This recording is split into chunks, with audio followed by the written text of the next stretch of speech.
Ladies and gentlemen, tonight we celebrate in the historic Great Hall of Ellis Island.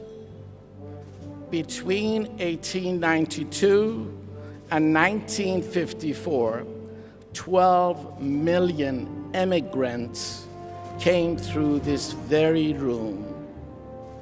It was through these very windows those brave men and women looked out and saw Lady Liberty welcoming them to their new home. In this very room, for the first time in their lives, they pledged allegiance to our flag. They arrived here from all over the world, but when they left, they were all American residents. They formed the magic that is called America, a fabric that can never be torn apart. One of my heroes, President John F. Kennedy, said, "My fellow Americans, ask not what your country can do for you, ask what you can do for your country." Ladies and gentlemen, the medalists we honor tonight have heard President Kennedy's call and have answered with their hearts, soul, and talents. Their contribution, their accomplishment, their diversity exemplifies the best of America. You have indeed altered the fabric of this great nation. God bless you, and God bless the United States of America.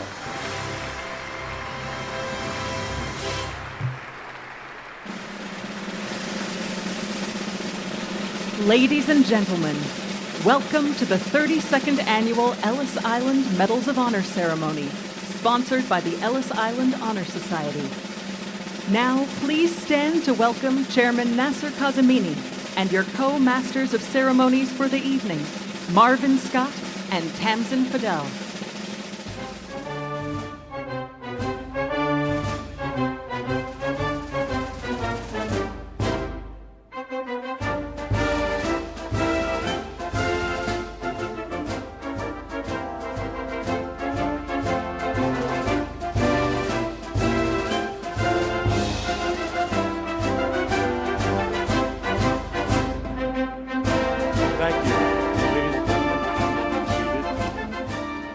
On behalf of the Ellis Island Honors Society, welcome to Ellis Island.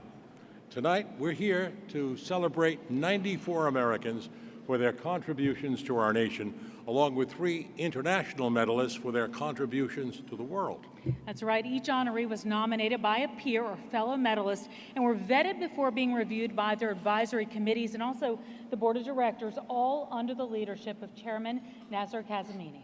Now, the Ellis Island Medals of Honor, they were inaugurated several years ago, back in 1986 to be exact, by William Dennis Fugazi and Lee Iacocca. This at the behest of then President Ronald Reagan. The medal, it was founded on the very belief that the diversity of the American people is simply what makes America so great.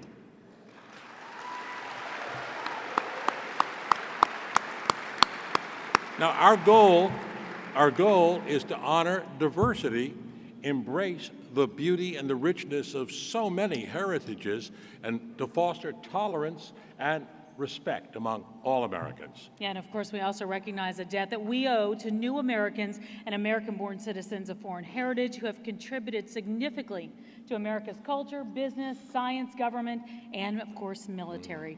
And tonight we have a really special presentation with some wonderful, wonderful speakers. Great entertainment. We have to recognize them all. Absolutely. A spectacular firework display as we take that ferry back to Manhattan. Did you say ferry? The ferry. Oh, speaking of ferries, wasn't that some ride over here? We all loved it, right? That was so wonderful. You had to get your stability, right? Absolutely. Huddled all there, reminiscences of the way. So many of our ancestors really came here full of hope, opportunity, a lot giving up their life savings to be here. Like some of the folks here tonight just to buy a table. Perhaps like that. Well, at least you get dinner, so that's the good news there. To be serious, though, we are here to honor our medalists, and to start the evening off right, I think it would be great to give them a round of applause. To the 2018 recipients of the Ellis Island Medal of Honor, congratulations.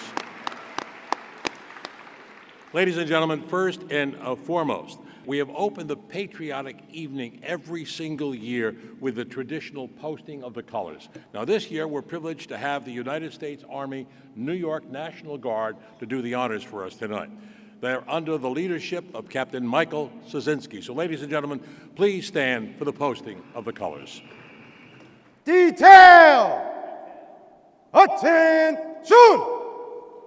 Sir, permission to advance the colors. Permission granted. Advance the colors. Forward march.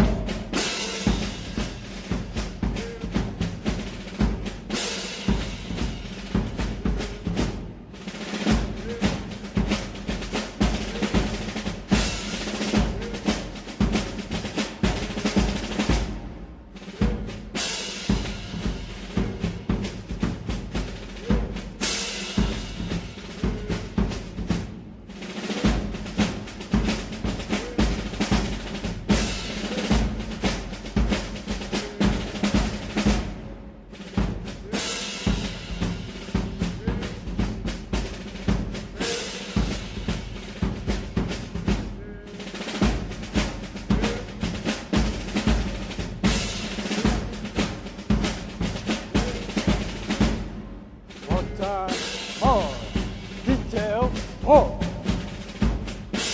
Left, face. Present arms.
Order!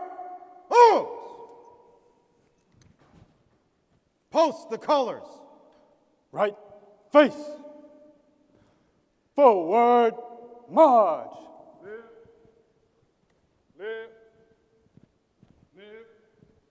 right, left,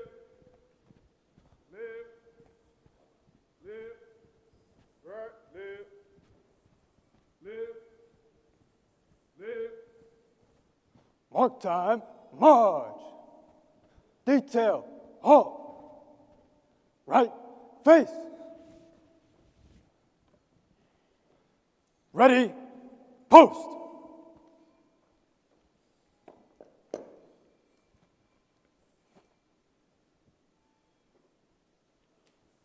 Present arms. Order arms. Left face.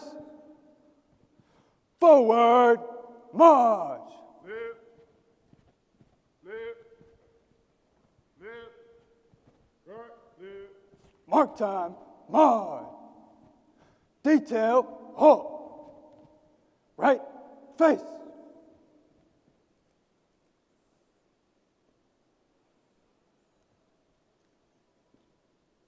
Forward march.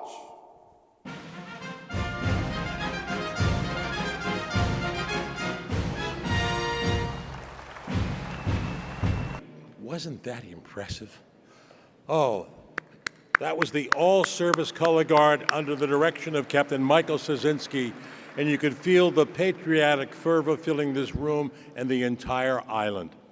You know, Ellis Island is one of our greatest landmarks. It's built on the very bedrock of the American spirit. It has been said that Ellis Island is not just a place, but it's a state of mind. And it's fitting that we celebrate our honorees tonight in this very room. This is the registry room. This is the Great Hall of Ellis Island. Through this very room, 12 million frightened immigrants passed through here, carrying little more than the clothing on their backs and clutching nothing more than bags of courage. Now, if these walls, if they could speak, we would hear them right now. We'd hear a symphony of disparate voices saying, "Thank you, America." Just imagine for a moment, if you will, those immigrants standing beneath the shadow of Lady Liberty, welcoming the tired and the poor. Now, some emerged with new names. That happened to be the gift of confused or impatient inspectors, and they clutched their coveted landing card. They shouldered their baggage. They walked right from this hall, right down that way, through a corridor to a door marked, "Push to New York." A ferry was there waiting for them to carry them the rest of the way to the New World.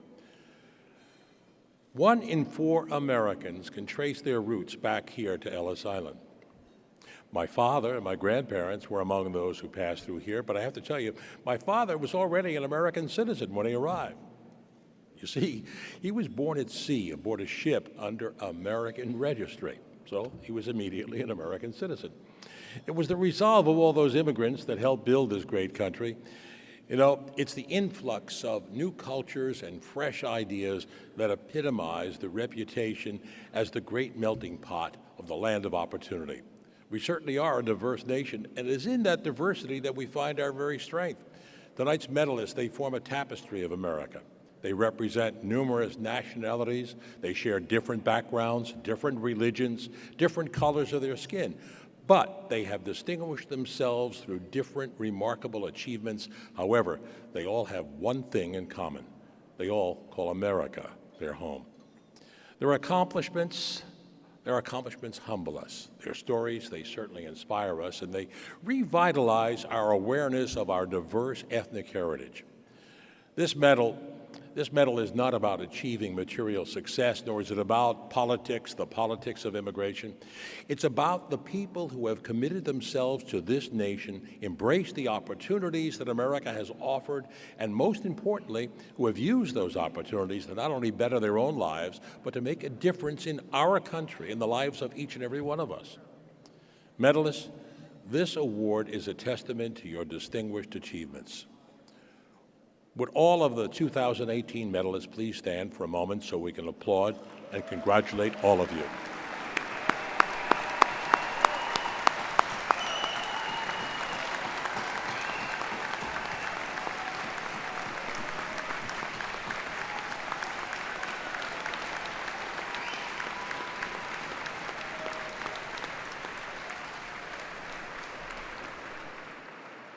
So good to have you all with us tonight. You represent the best of the American spirit. It is my pleasure now to introduce you to a true humanitarian, a man known for his kindness and generosity, and whose philosophy is simply that it is far better to give than to receive. Nasser Kazemini is a visionary. He has steered the Ellis Island Honors Society on its course for the past 22 years and has served as its chairman for the past 15. Now, he is a man of compassion, sincerity, and extraordinary philanthropy. Ladies and gentlemen, please join me in giving a warm welcome to the Ellis Island Honors Society Chairman, Nasser J. Kazemini.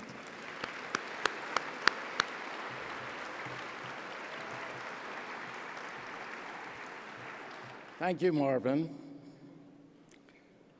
Your Excellencies, distinguished guests, ladies and gentlemen, as chairman of Ellis Island Honors Society, I welcome you to our 32nd annual gala celebration.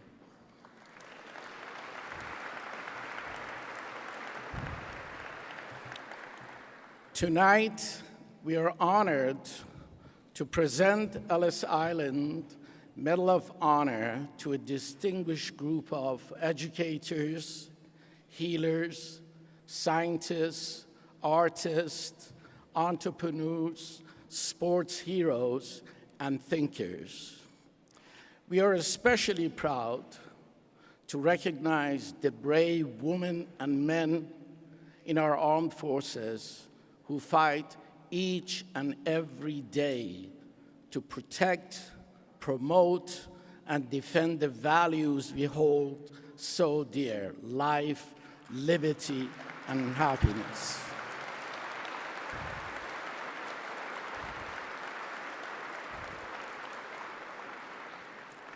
Our medalists come from all over America and the world. They present 45 different nationalities and ethnicities. They come from 5 continents, and they speak dozens of languages. They have all taken different journeys to be here tonight. Some were born in the United States of America. Others have chosen to make this great nation their home. Together, they form the fabric, the magic that is called America, a fabric that can never be torn apart. Ladies and gentlemen, tonight we celebrate in the historic Great Hall of Ellis Island. Between 1892 and 1954, 12 million immigrants came through this very room. It was through these very windows those brave men and women looked out and saw Lady Liberty welcoming them to their new home. In this very room, for the first time in their lives, they pledged allegiance to our flag. They arrived here from all over the world, but when they left Ellis Island, they were all American residents.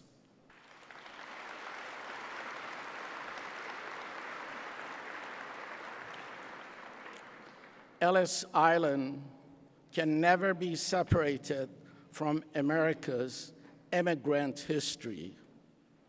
I believe that immigration is one of the most important issues of today, and I believe we can discuss it while maintaining our mutual respect for one another. We must, because it is really about who we are as a nation and the legacy we leave behind for our future generation. Unless you're one of the indigenous people of America, it doesn't matter if your forebears crossed the Atlantic, the Pacific, or the Rio Grande. What makes us Americans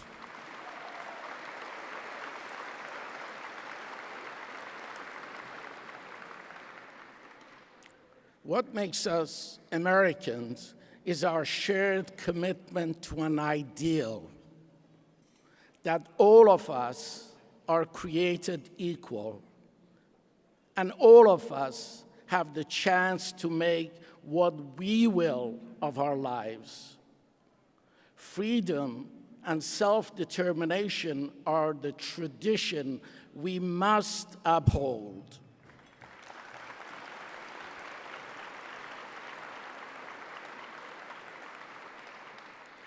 The original Ellis Island Honors Society was founded by my dear friend, William Dennis Fugazy, at the request of President Ronald Reagan back in 1984.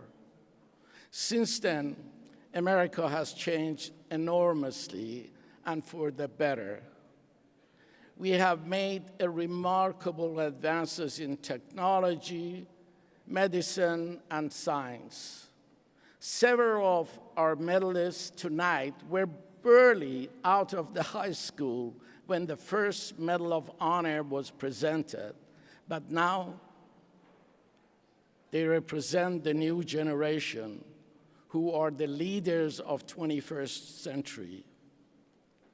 Back in 1961, one of my heroes, President John F. Kennedy, said, "My fellow Americans, ask not what your country can do for you, ask what you can do for your country."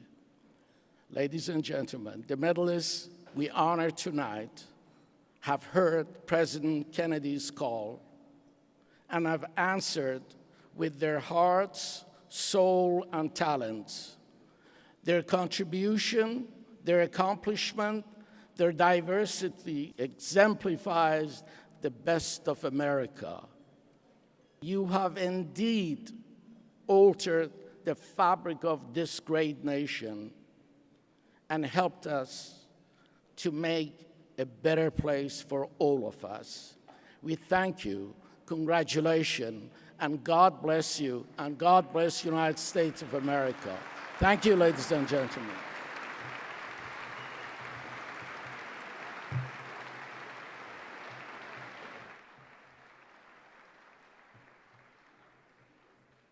Well said. Thank you, Chairman Casamini. And I have to tell you, he is absolutely a great man, a great humanitarian, and I'm so proud to call him my friend for more than 25 years.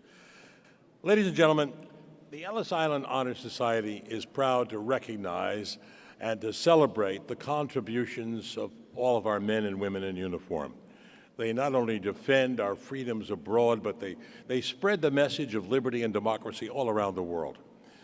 And they're often seen as liberators, but there are people in the world, and sadly some here at home, who hate what we stand for and want to destroy us. On September 11th, 2001, the fight for freedom was brought home right to these shores, specifically just across the river from where we celebrate these freedoms tonight. That day broke our hearts and tested our resilience, but nothing could stop the beacon of freedom from shining bright. Several years ago, as part of my welcoming remarks, I read an essay. It was written 2 weeks after 9/11 by Peter Ferreira, an associate professor of law at George Mason University. Those words are so relevant at a time when ISIS, Al-Qaeda, and other hate mongers continue to threaten us that I've been asked to repeat them each year. They are very poignant.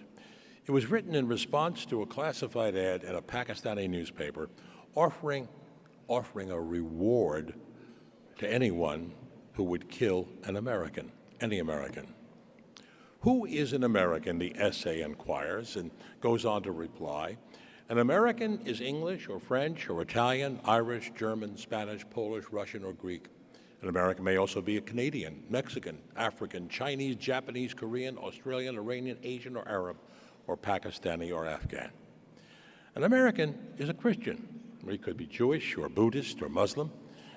Now, the only difference, the essay continues, is that in America, they are free to worship as each of them chooses. An American is also free to believe in no religion. And for that, he will only answer to God, not the government or armed thugs claiming to speak for the government or for God. Americans welcome the best of everything, but they also welcome the least. The national symbol of America, the Statue of Liberty, which we see shining brightly, welcomes the tired and your poor, the homeless, and the tempest-tossed. Now, these, in fact, are the people who built America. The essay goes on, so you can try and kill an American if you must, but in doing so, you would be killing yourself, because Americans are not a particular people from a particular place. They are the embodiment of the human spirit of freedom. Everyone who holds that spirit everywhere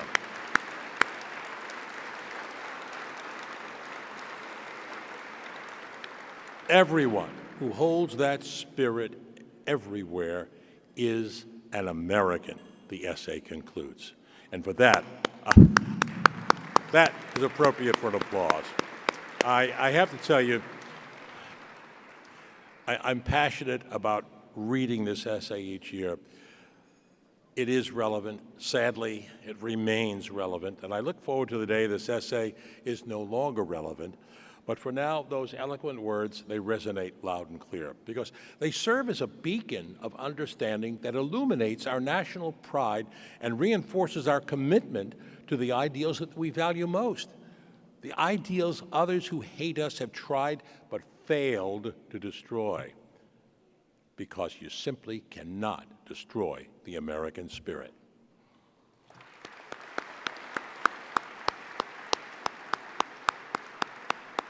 So wonderful being here tonight in this room through which 12 million Americans passed through, so frightened in those days. And this room is just so magnificent. It's wonderful to celebrate here tonight. Previously, I had mentioned that as we celebrate our honorees, we also celebrate our courageous men and women who stand in harm's way tonight at this very hour. They are Americans all, answering the call to duty, and we salute them. We have many retired members of our military. Deserved applause indeed. We have many retired members of our military in the audience with us, and among tonight's honorees, we thank them all for their service. Our next 6 medalists are active duty military personnel. Ladies and gentlemen, please hold your applause until I complete welcoming all of these honorees. And I ask you to please welcome Lieutenant General Gwen Bigham, Assistant Chief of Staff for Installation Management, United States Army. Major General Cedric D. George, Deputy Director of Resource Integration and Logistics, Chief Information Officer, United States Air Force. Rear Admiral Stephen D. Poulin, Commander, 1st Coast Guard District, United States Coast Guard. Admiral Michael S. Rogers, Commander, U.S. Cyber Command, Director, National Security Agency, Chief Central Security Service, United States Navy. Major General Hugh Van Roosen, Deputy Military Advisor, Office of Military Affairs, Department of Peacekeeping Operations, United Nations, United States Army. And speaking on behalf of our military personnel is General Joseph Lengyel, a United States Air Force officer who has served as Chief of the National Guard Bureau since 2016. As Chief, he is responsible for ensuring that nearly 460,000 Army National Guard and Air National Guard personnel are accessible, capable, and ready to protect the homeland at a moment's notice. His many awards and distinctions include the U.S. Air Force Command Pilot Badge and the Office of the Joint Chiefs of Staff Identification Badge. Ladies and gentlemen, a warm welcome for General Joseph Lengyel.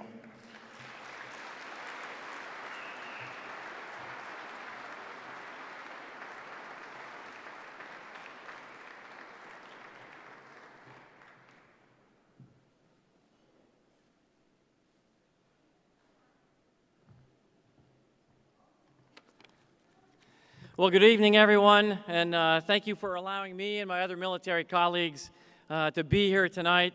Thanks to the Ellis Island Honors Society. Chairman, sir, thank you very much for all you have done for this great event. I am humbled to speak on behalf of the other military honorees.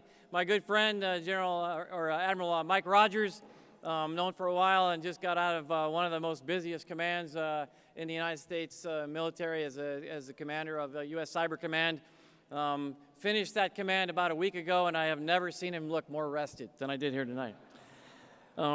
It is an honor to be here. We are a nation of immigrants. All of us that aren't from the Native Americans have been here in some form or another from another place.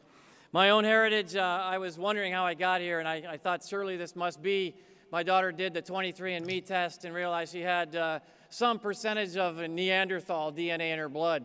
And I thought maybe that was what allowed me to become the first four-star general with a Neanderthal background. But in reality, my folks came from Europe. They came from Europe in 1886, just before this fine place began doing business, and from Ireland before that. And I am honored to be part of this tonight.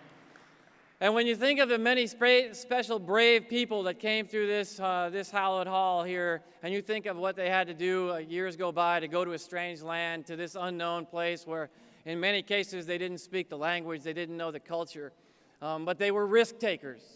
And I have to believe that in some sense that is hugely why we are the country we are.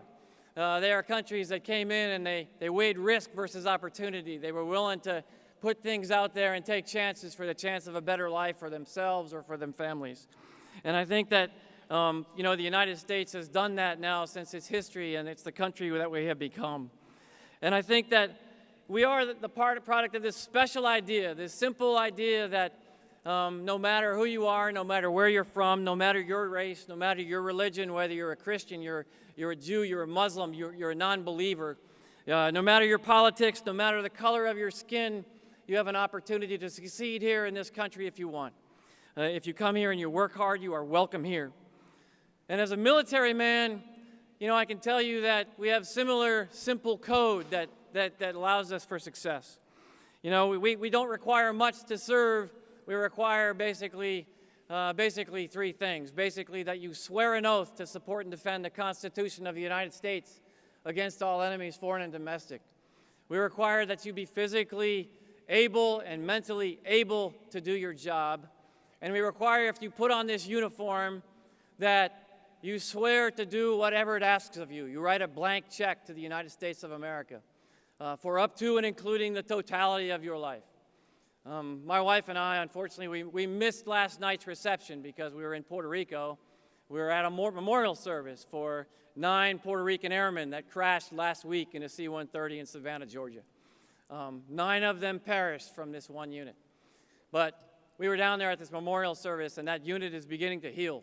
And every one of those airmen, 170 years of total military service, dozens of deployments to including Afghanistan and the Middle East, they all knew what they did when they walked into that airplane. And it shows that the complexity of what we do in the military forces, we make it look easy oftentimes, but the results can be hazardous, and they can change lives and families and communities forever, whether it's getting on an airplane that is flying its last flight to Arizona to be retired, or whether you're on a ship in the Pacific, or whether you're in a special ops force in Niger, that it is inherently a dangerous business. And I am thankful that we have Americans willing to do that every single day.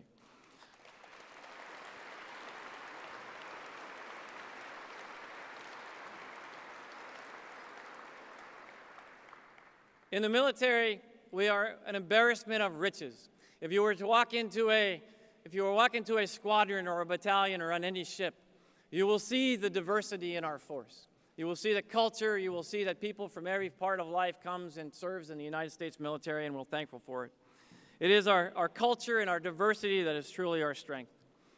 And I would just offer you this. I met one soldier, one Army specialist about 6 months ago in Georgia. He was an Army specialist, Arifin Chowdhury, and he immigrated here from Bangladesh. And he came here when he was 20 years old.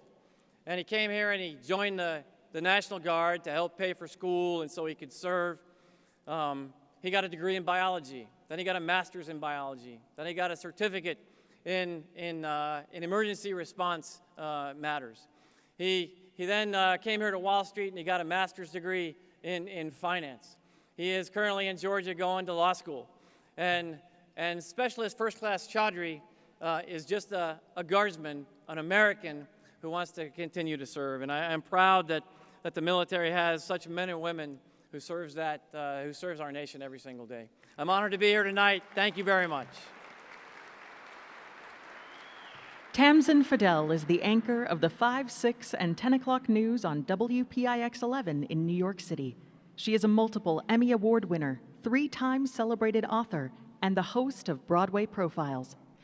Tamsin's career has taken her to the front lines of the War on Terror. In 2002, she traveled to Afghanistan, where she was embedded with U.S. troops during Operation Enduring Freedom. She received her Ellis Island Medal of Honor in 2015. Ladies and gentlemen, Tamsin Fidel. Hi there, everybody. How are you doing tonight? Good? Well, I'm excited to be here again for the 32nd Annual Ellis Island Medals of Honor. This is my second time actually hosting the event, and it's still such a thrill presenting all of these incredibly accomplished people that you're going to meet with their much-deserved medal. I also know, though, how humbling the experience is for the medalists themselves. I received the medal in 2016 and still feel how wonderful it is to be recognized for doing what I love, supporting our troops overseas and empowering women around the nation. You know, I felt really proud accepting my medal, but the sense of pride was really for my Lebanese family. My great-grandmother's journey to America started in Lebanon through Turkey and France before landing here on Ellis Island in 1901. And she came with her cousin Carrie. They were booked on the boat as portage and assigned to the lower decks of the ship. She came here looking for new opportunities and a brighter future for her children and grandchildren, and I'm so very grateful to both of them. And today I stand in the very room my great-grandmother came through as an immigrant over 100 years ago. I'm proud to be an Ellis Island Medal of Honor recipient, but she is an Ellis Island hero.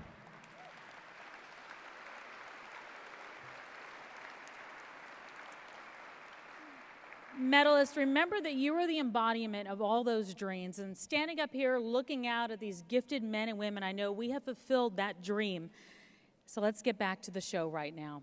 I have the pleasure tonight of introducing our next medalists, who are a husband and wife and who are really, really special. They're a couple for more than 45 years have devoted themselves to giving back to those who are less fortunate. Sherry and Garen Staglin are dedicated advocates in the quest for finding cures for brain disorders. And thanks to their hard work, they've become known as the first family of philanthropy for brain health. As the founders of the Staglin Family Vineyards, their motto is great wine for great causes. And with their leadership and support of various charitable causes, they have indeed lived up to that philosophy. Ladies and gentlemen, Sherry and Garen Staglin.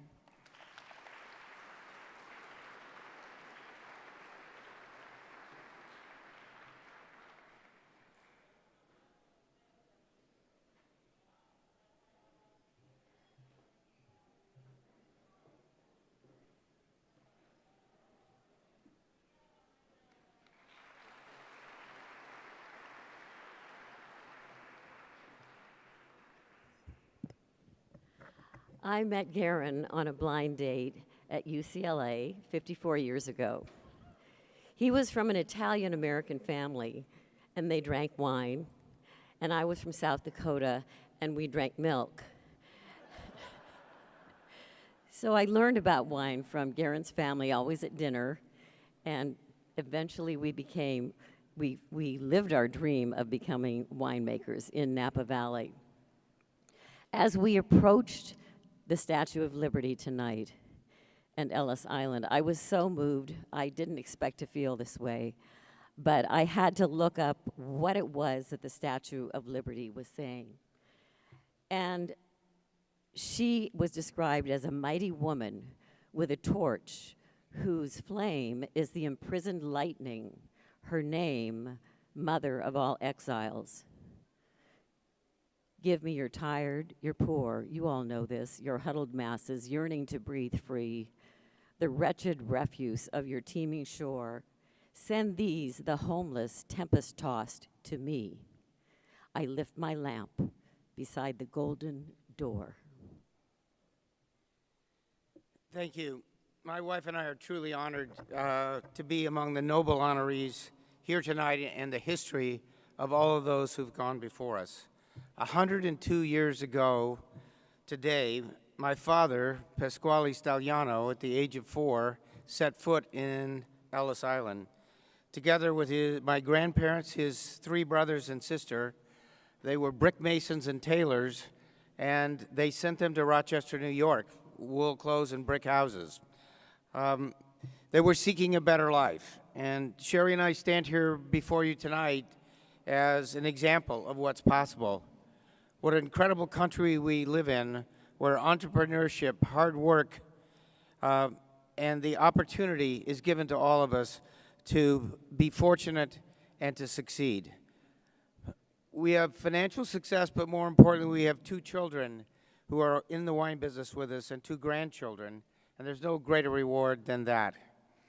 The motto of our family business is great wine for great causes, and we have been able to turn wine into good deeds. Good deeds in the form of charitable contributions of campaigns we've led directly that have actually raised now more than $1 billion. And we have the privilege of co-chairing the Centennial Campaign at UCLA, which is now at $3.8 billion on a goal of 4.2. Thank you.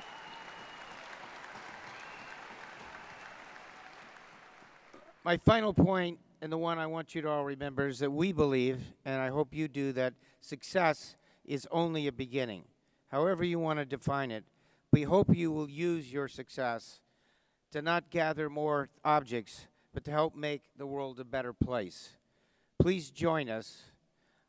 We believe that 70 is the new 50. We have a lot more work to do. Let's make the world a better place together. Thank you so much.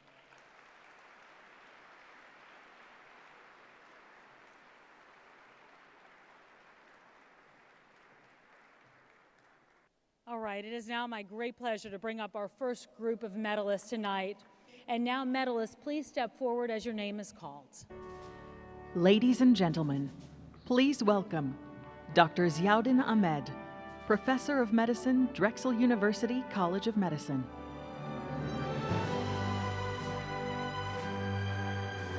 Nancy P. Anschutz, the Anschutz Foundation.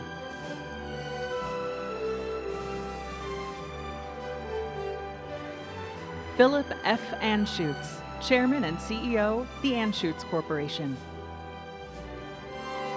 Bahman Atefi, Vice Chairman, Allianz Science and Technology, accepting on behalf of Mr. Atefi, his son Babet.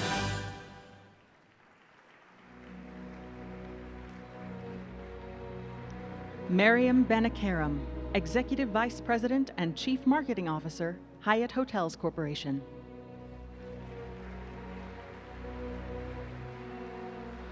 Michael Barnard, Producing Artistic Director, Phoenix Theater.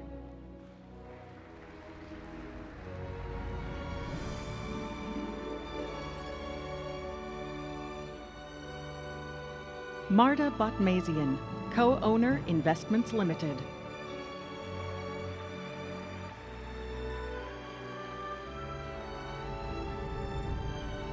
Diana Bennett, Co-Founder and Chairman of the Board, Paragon Gaming.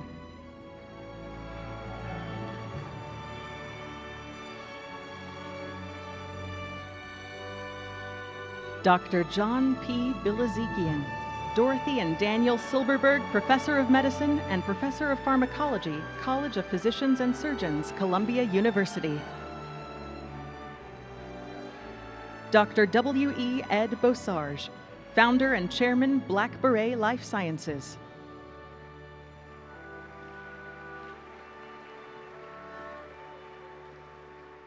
The Honorable Dennis A. Bovin, Senior Advisor, Evercore Partners.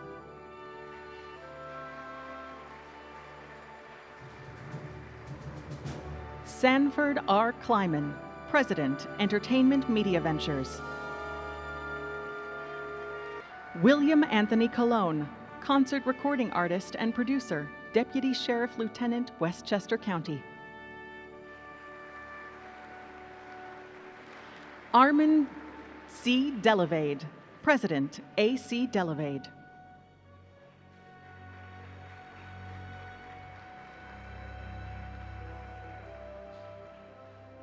Akram Elias, President, Capital Communications Group.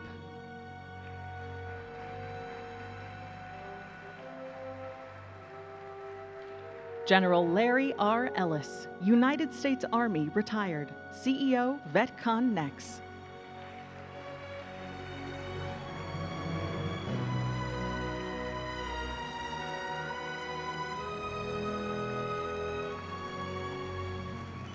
Congratulations.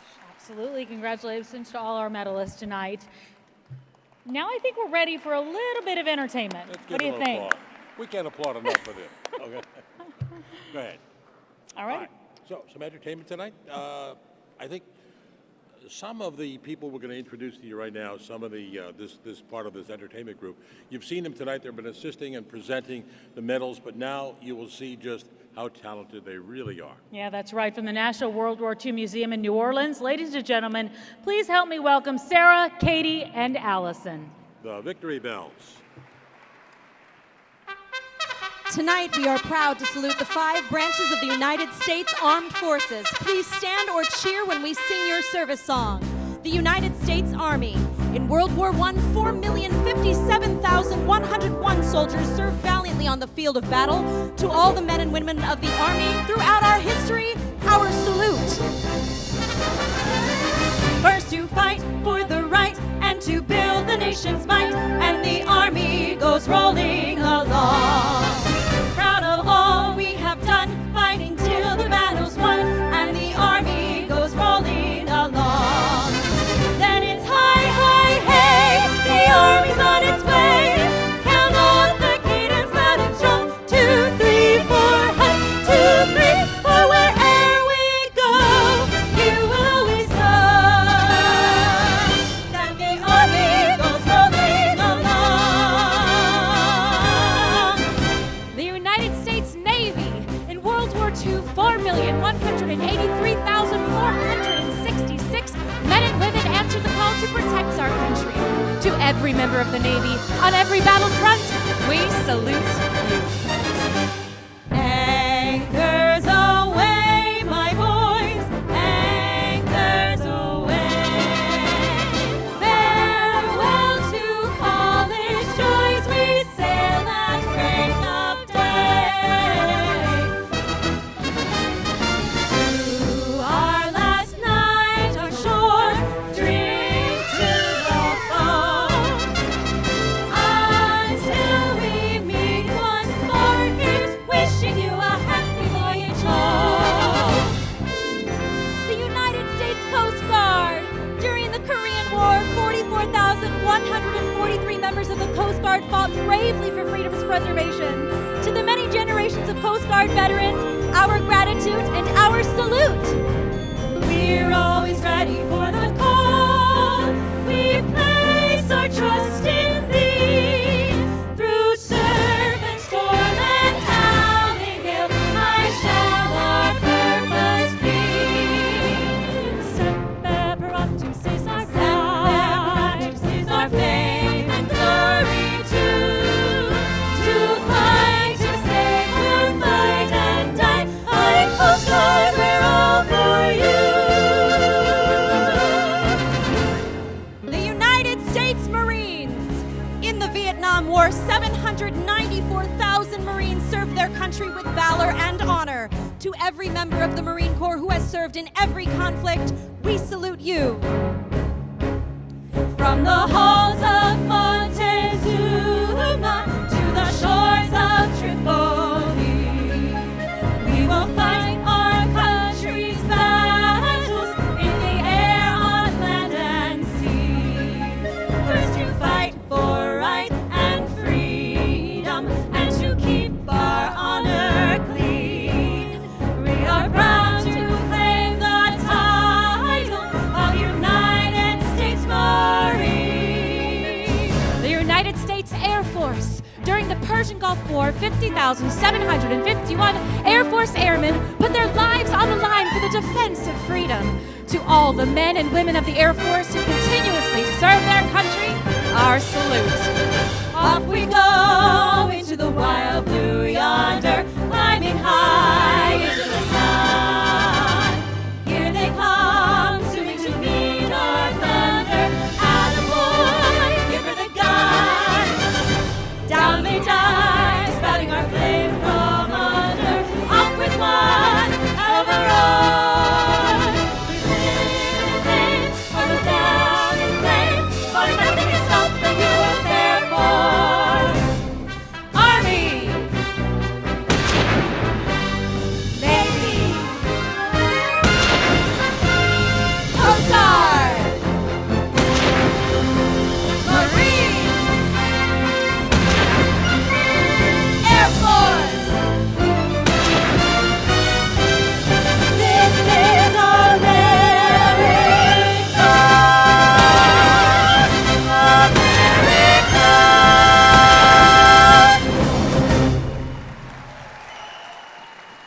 victory bells. Sarah, Kate, Allison, thank you so much. I have to tell you, they've performed at almost every one of our galas over the past 10 years, and they never fail to make us all feel like putting our hands over our heart. So patriotic. You could really feel that fervor here. You know, I have to tell you that something about our organization. There have been changes in the Ellis Island Honors Society over the past year. The most significant change is our name. Many of you remember us as NECO, the National Ethnic Coalition of Organizations. And we believe that the name served us well for the past 32 years. But as we grew and we sought diversity, our outreach, we felt that the Ellis Island Honors Society was a much better fit for where we are going and better described who we want to be. So you will be hearing much more from us in the days and the months to come. Let's keep things moving now with our second group of medalists. Medalists, please step forward as your name is called. Ladies and gentlemen, please welcome Adam S. Falkoff, Co-Chairman, Circle 4 Entertainment.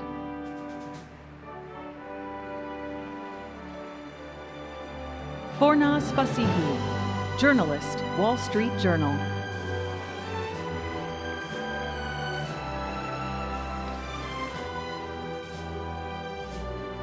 The Honorable David S. Ferrio, Archivist of the United States National Archives and Records Administration. Captain Liam Flaherty, Rescue Company 2, New York City Fire Department.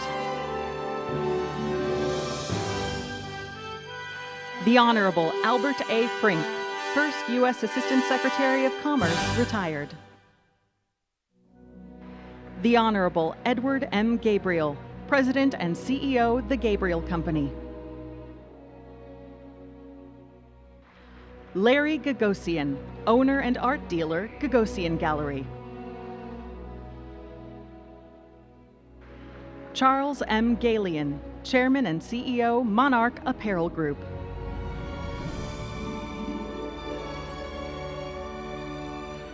Barbara Grapstein, founder, Healing Headbands Project.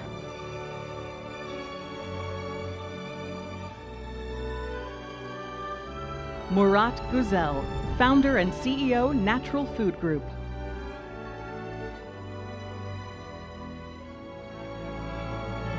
Rosemary Hanley, co-founder and executive director, The Little Bit Foundation.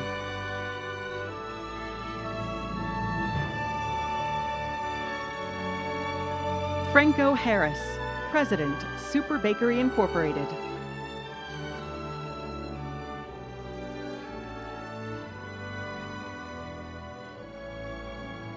Dottie Herman, CEO, Douglas Elliman Real Estate.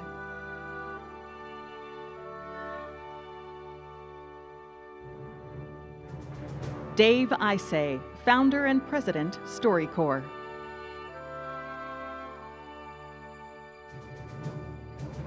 John W. and Susan G. Jackson, Chairman and President, the Liana Foundation. Naveen Jain, founder and CEO, Viome.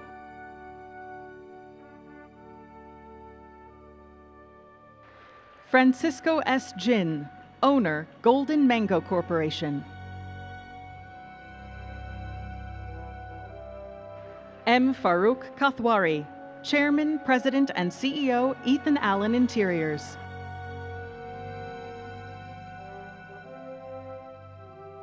Dr. BBG Khalsa, Bai Sahiba, Chief Religious Minister, Sikh Dharma International.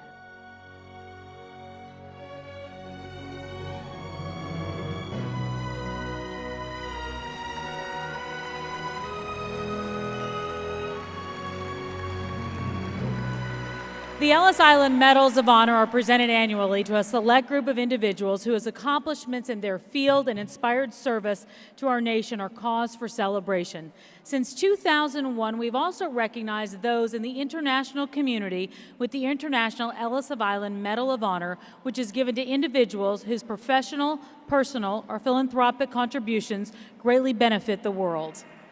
The Ellis Island Medal of Honor Global Humanitarian Award is given to foreign nationals whose humanitarian efforts not only impact our world, but also provide leadership and innovation to develop permanent, sustainable solutions to the world's challenges.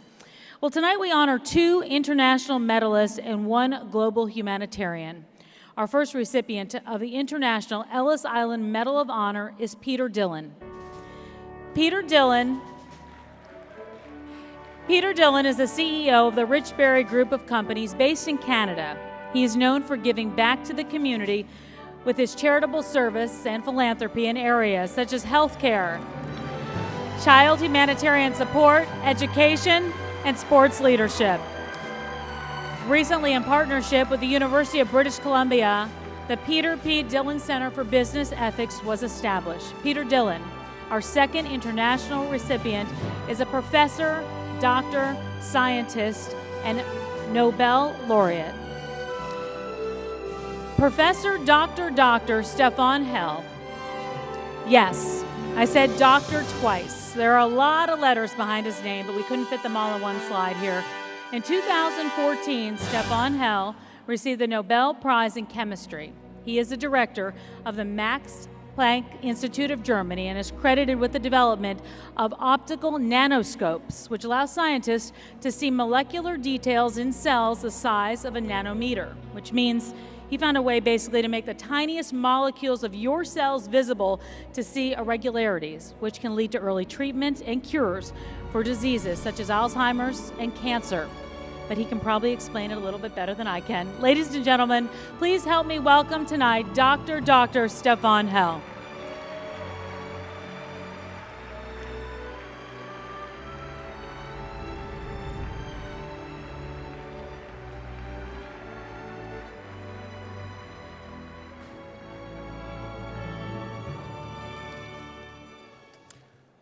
Thank you. Like my fellow medalists, I'm deeply moved and humbled to receive this recognition. The Ellis Island Medal of Honor stands for the true spirit of the American people who live by the ideals of compassion and unity, respecting and celebrating cultural diversity. In this way, the American spirit brings out and cultivates the greatest potential of humankind. Receiving this honor touches my heart in a very special way. I was born and raised in communist Romania during the Ceausescu dictatorship. Of course, living on the other side of the Iron Curtain, I hoped that the Cold War would never escalate into armed conflict.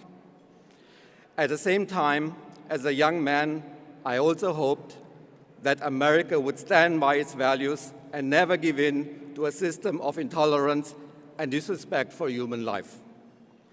I am grateful to the American people for remaining steadfast in their vision of freedom during these precarious times so that more of the world's people, including myself, could enjoy a better life.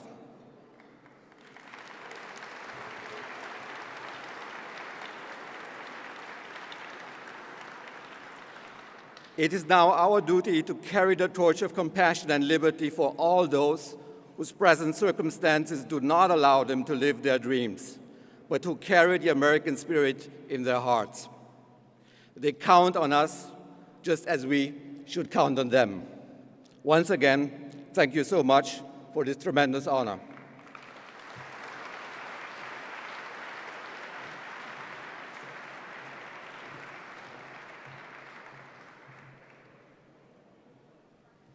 Well, traditionally, the Ellis Island Medal of Honor is only presented during our annual ceremony. We make rare exceptions, though, in extraordinary circumstances, and our global humanitarian is nothing less than extraordinary tonight. I was not at the presentation myself, but Marvin was there, and Marvin is going to introduce our global humanitarian for 2018.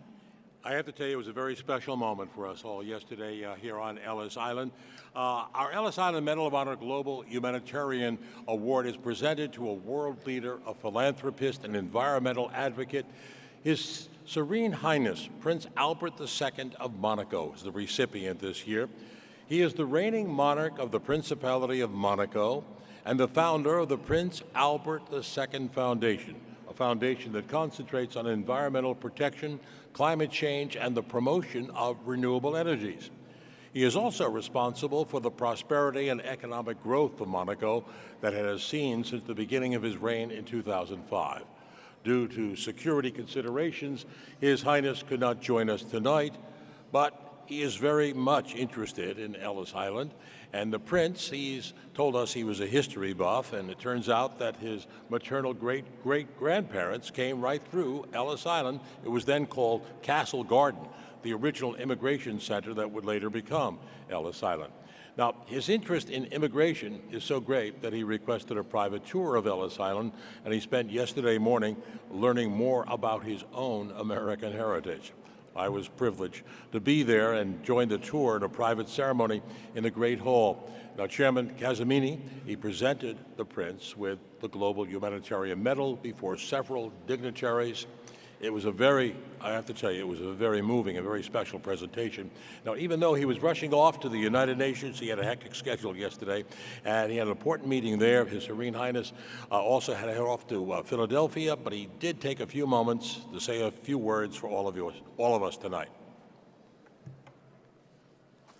And now, as the chairman of Ellis Island Honors Society, I am proud and privileged to present the Ellis Island Medal of Honor Global Humanitarian Award to His Serene Highness, Prince Albert II of Monaco, for his dedication to the global environment, his international leadership, and contribution to the world. Your Serene Highness, congratulations.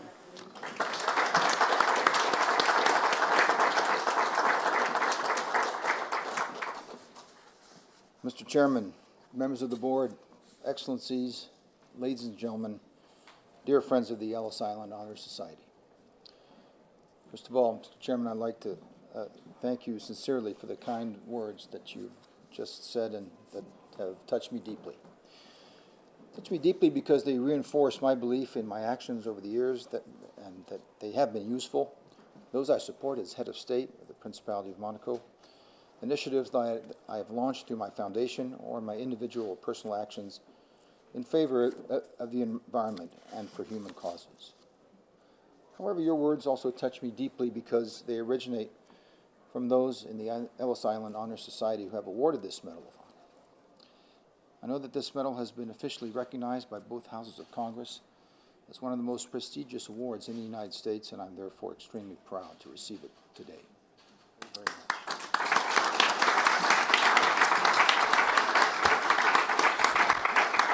May I say, I'm not quite finished, Mr. Chairman, as I have a little gift for you. It's a commemorative medal with my Wonderful. I accept a great deal of honor and humility. Thank you so much.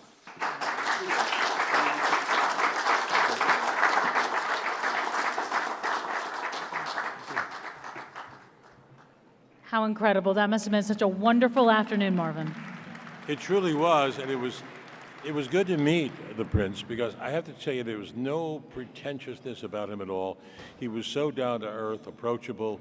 He stayed on the island for well over an hour for the tour, and also walked around the grounds and greeted people and posed for pictures and thanked everyone for being here. And we thank him for accepting our award this year. It really was a special moment. It looks like it was. Well, you know, let's talk a little bit about it, because the Ellis Island Honor Society, they've made the restoration and maintenance of Ellis Island a major part of their mission ever since their founding 32 years ago at the behest of President Ronald Reagan. Yes, that is true. And you know, on behalf of the National Park Service, they're the stewards of the Statue of Liberty and Ellis Island National Monument. I have to tell you that you have to know that Ellis Island is much more than a beautiful place to hold a black tie event like tonight. The island houses museums. We saw them yesterday, including the Peopling of America Center, and that tells the story of the American immigration experience before and after the Ellis Island years. Yeah, that's right. We're so proud to say that the Ellis Island Honor Society was a major sponsor of the center. There's even a plaque there talking about all the support. And just one more way the Ellis Island Honor Society and also its medalists show their support for our beloved island here. It truly is America's island. Mm-hmm. It belongs to every American, and we hope all of you take advantage of the wonders that it holds here. It's a vast, vast historic museum. We're going to continue our program right now. Tamsin? Yeah, we are back, and there's so much more ahead tonight. Before, though, we turn back to our program, I want to talk about a cause very dear to Ellis Island Honors Society's heart, and it's also part of their mission. We're talking about education tonight. For several years now, we have been proud to partner with John Jay College of Criminal Justice to provide young people and continuing education students with scholarships to help them achieve all of their dreams. And if you're not familiar with John Jay, well, ask any police officer, lawyer, or judge. We have plenty of them in the room. They'll certainly tell you that it's the #1 school for those seeking a career in criminal justice. The Ellis Island Honors Society is very proud to help these kids' dreams come true. Yeah, but you really should hear it from the kids themselves. We have a presentation tonight featuring some of these young people, and it tells their story. Let's take a look.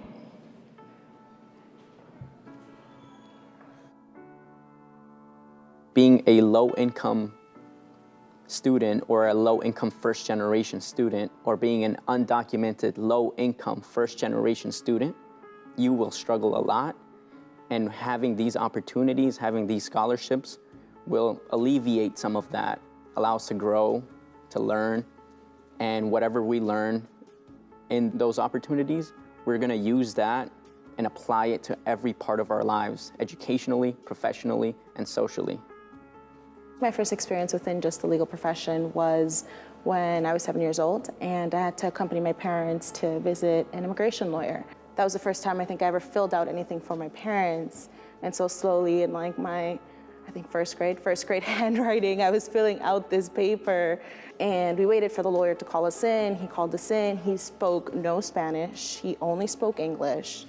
And my mom was like, dile esto, or like, tell him this. And I was like, oh, okay. But at 7 years old, my vocabulary wasn't the same between Spanish or English. And I think the most heart-wrenching thing was when he, told me there's nothing you can actually do. And so telling that to my parents in Spanish, I think, kind of solidified my sense of, I want to do something to help people in my future. I don't know. For those who can't imagine what homelessness is like, I don't know. I can only explain what it's like in one day of my life, right? So I would come to school, a full day of school, and I would stay here for as long as possible, till 9? And then I would hit the street. I would have to leave, and sometimes I wouldn't have eaten the entire day. So apart from being hungry, there was also the worry of where am I gonna go next? And it's like you're in a state of limbo. It all goes back to a turning point back in high school, junior year, when I came to realize that I was undocumented and there was going to be many difficulties ahead. At that point, I gave up on everything. I gave up on my classes, and I realized that no matter what happens, there's no point of me destroying myself right now, and I think I should just keep going forward. So I was accepted into Columbia Law yesterday. Yeah. The NICO scholarship has, for the most part, allowed me to reduce kind of the financial stressors that I have and be able to concentrate on both my honors senior thesis and also my law school application, and has paid for a majority of those law school applications as well, since applying to law school is an extremely expensive process. I think without it, I wouldn't have been able to balance and juggle all those different things throughout the semester.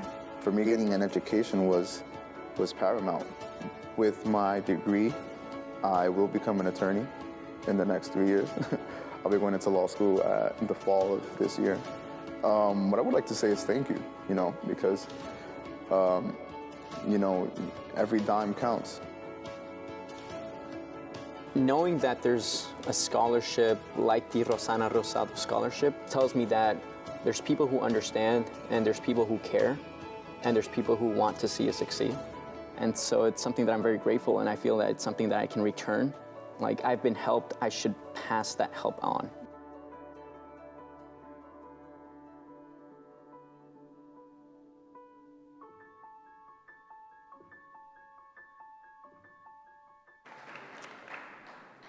Truly incredible kids with an incredible message there. So these scholarships all started with Chairman Casamini's desire to honor NYPD detectives Rafael Ramos and Wenjin Liu, who were killed in the line of duty in 2014. And out of that tragedy came something very powerful. It is our duty to honor those who give so much for our security. Now, there's much more to come with more medals to present tonight, more speakers to hear from, and more entertainment. But first, I'm really excited about this next speaker to introduce you to. As a longtime advocate for women's empowerment, this is a lady I truly do admire, and I know you will as well. For over 25 years, Kay Buck has been leading anti-trafficking initiatives in the U.S. and also abroad. As executive director of CAST, the Coalition to Abolish Slavery and Trafficking, she leads one of the longest-running anti-trafficking organizations in the United States, serving thousands of human trafficking survivors and also their families. Kay's responsible for opening the first shelter for trafficked women in the country and for leading a staff who provide comprehensive care to nearly 1,000 victims and families every single year. A compassionate and tireless advocate for women, ladies and gentlemen, Kay Buck.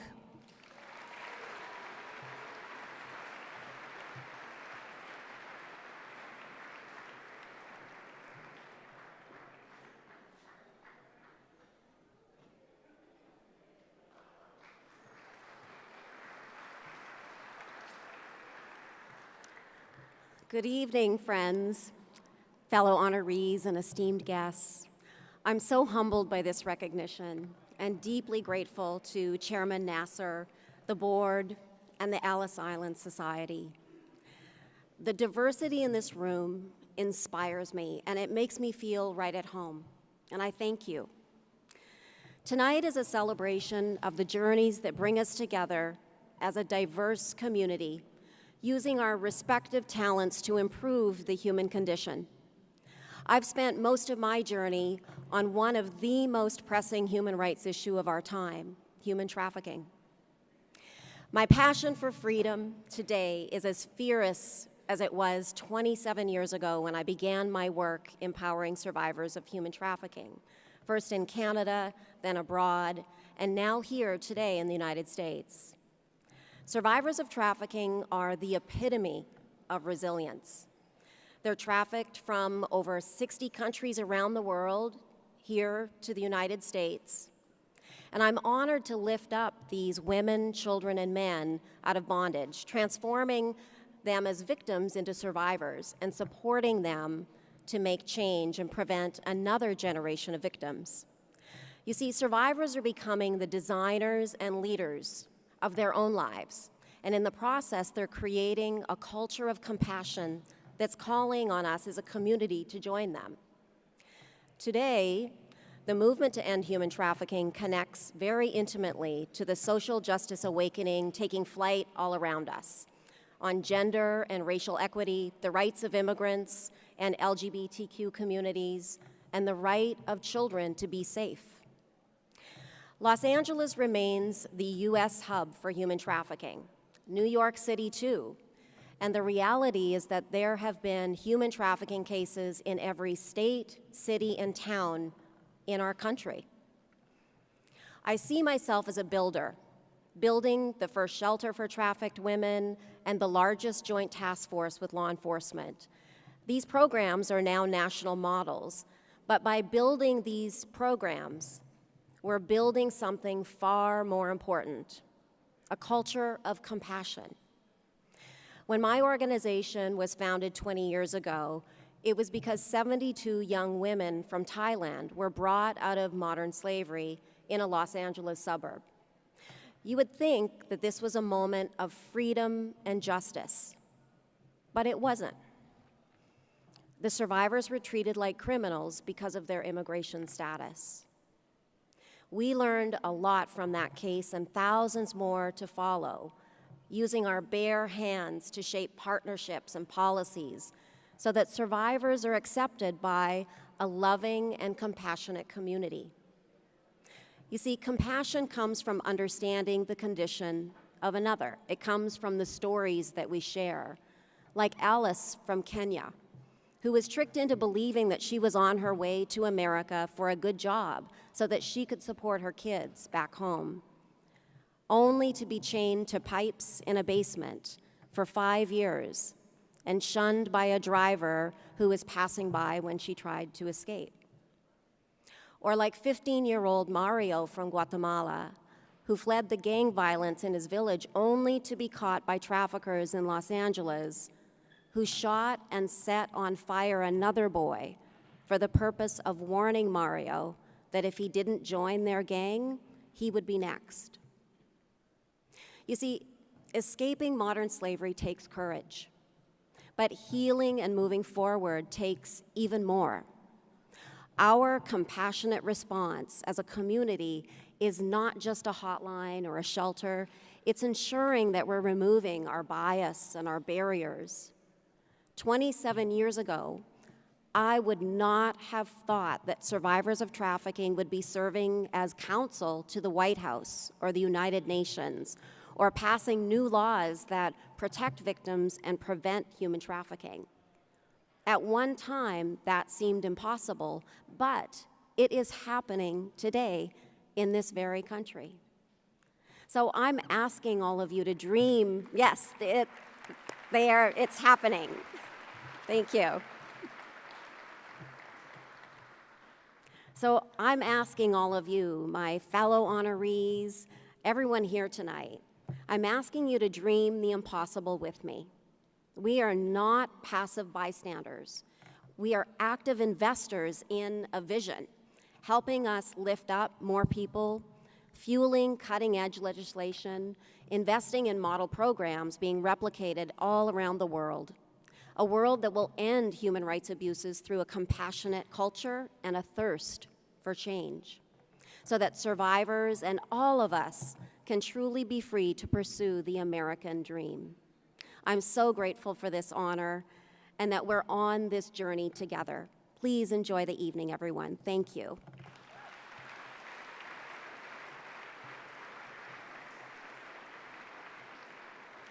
Okay, thank you from all of us for everything that you're doing, the work that you're doing. It's now my great pleasure to bring up our third group of medalists tonight. Ladies and gentlemen, please welcome James K. Kim, founder and CEO, Shake and Go, Model Mode, and Made Beauty. Sheriff Joseph M. Lombardo, Las Vegas Metropolitan Police Department.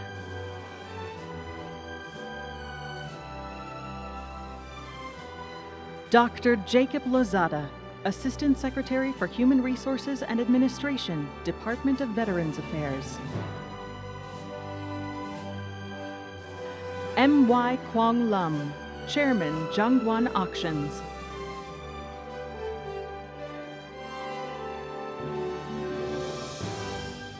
Colonel Patrick J. Mahaney, Jr., retired, Director and Senior Military Fellow, Chief of Staff, Strategic Studies Group, United States Army. Commissioner Robert D. Manfred, Major League Baseball.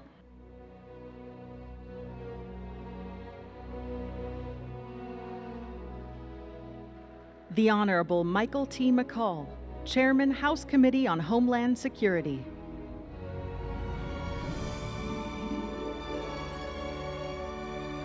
Scott Menke, co-founder and CEO, Paragon Gaming.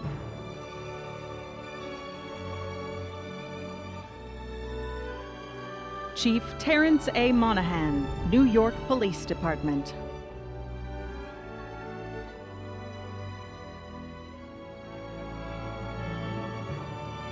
Dr. Jean Mrozek, neonatologist, Minnesota Neonatal Physicians.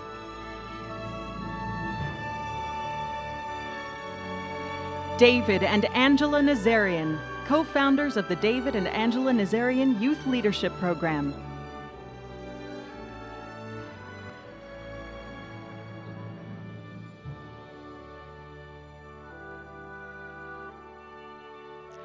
Hadi Partovi, co-founder and CEO, Code.org.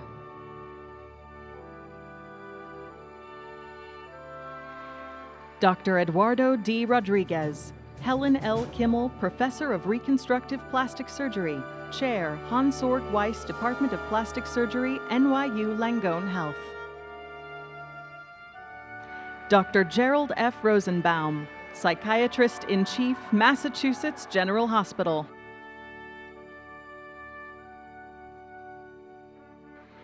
Albert I. Salama, Chairman and CEO, Sabert Holdings.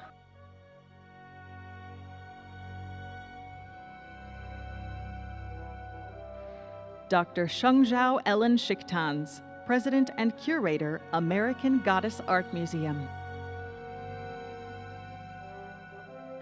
Jeffrey S. Schottenstein, Managing Director, First Republic. Khosrow Semnani, CEO, SK Heart Management.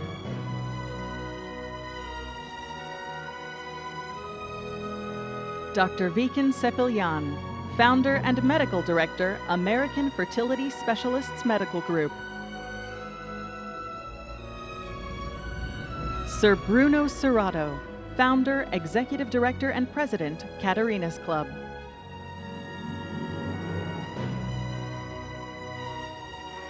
And due to unforeseen circumstances, 2 medalists could not be with us tonight. Robert L. Dillenschneider, Chairman, the Dillenschneider Group. Professor Henry Louis Gates, Jr., Harvard University.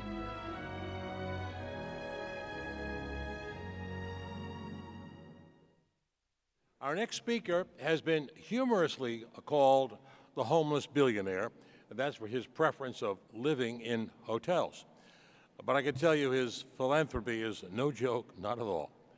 Nicholas Berggruen is the founder and president of Berggruen Institute, and that mission is to develop ideas that will shape political, economic, and social institutions for the 21st century. In 2016, the Institute presented the first Berggruen Prize, an annual $1 million award given to a thinker whose ideas are significant for the advancement of humanity. That's some undertaking.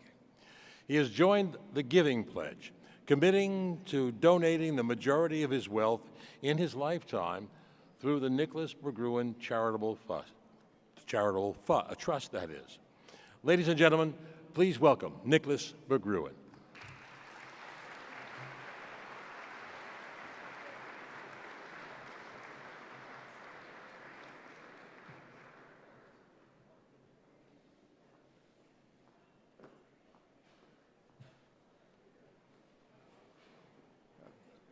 Feels good.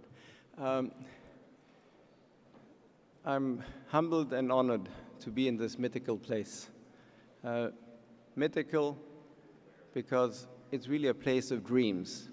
And I think it's a place where dreams actually not only begin, but become true. And my father came to this country in the 1930s and started really his career. And when I grew up with my brother who's here, my brother Olivier in Paris, my dream was also to come here, and I did when I was 17. And I feel I was very lucky to come here. Why? Because the dream, the American dream, is one of an idea where everybody has a chance in a place that's free, where there are institutions, and where there's a mindset that protects the individual, helps the individual in terms of achieving those dreams. I created an institute that works on the same ideas, the ideas that were developed by the founding fathers, which are the ideas of liberty, freedom, opportunity, equality. And I think it's our duty, all of us here, to really make sure that this country remains a country that attracts people because of this dream that there is a possibility and there's a future. Thank you.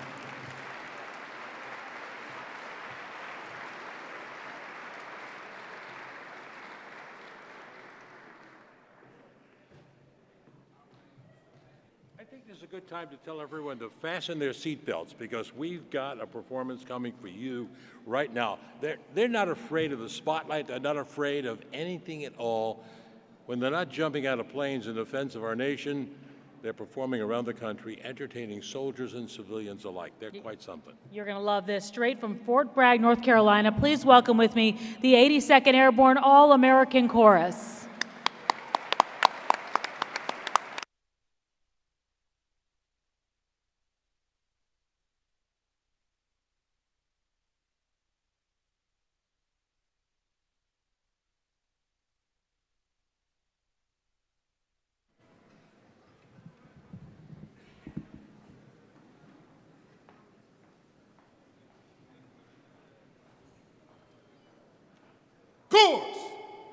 Attention!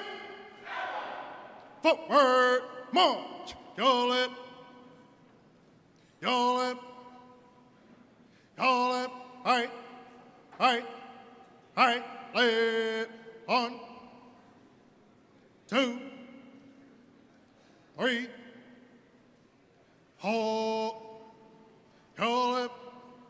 Right on left. Y'all up! Right, lay. 1, 2, 3, hold. Y'all up! Right, lay. Y'all up, y'all up, more time, more, chorus, hold, put, read, wrist, 10 minutes. Good evening, ladies and gentlemen. What you are now about to witness are some of the actions and commands given inside a C-17 or a C-130 high-performing aircraft just before your 82nd Airborne Division jumps into the darkness of the night. Check equipment.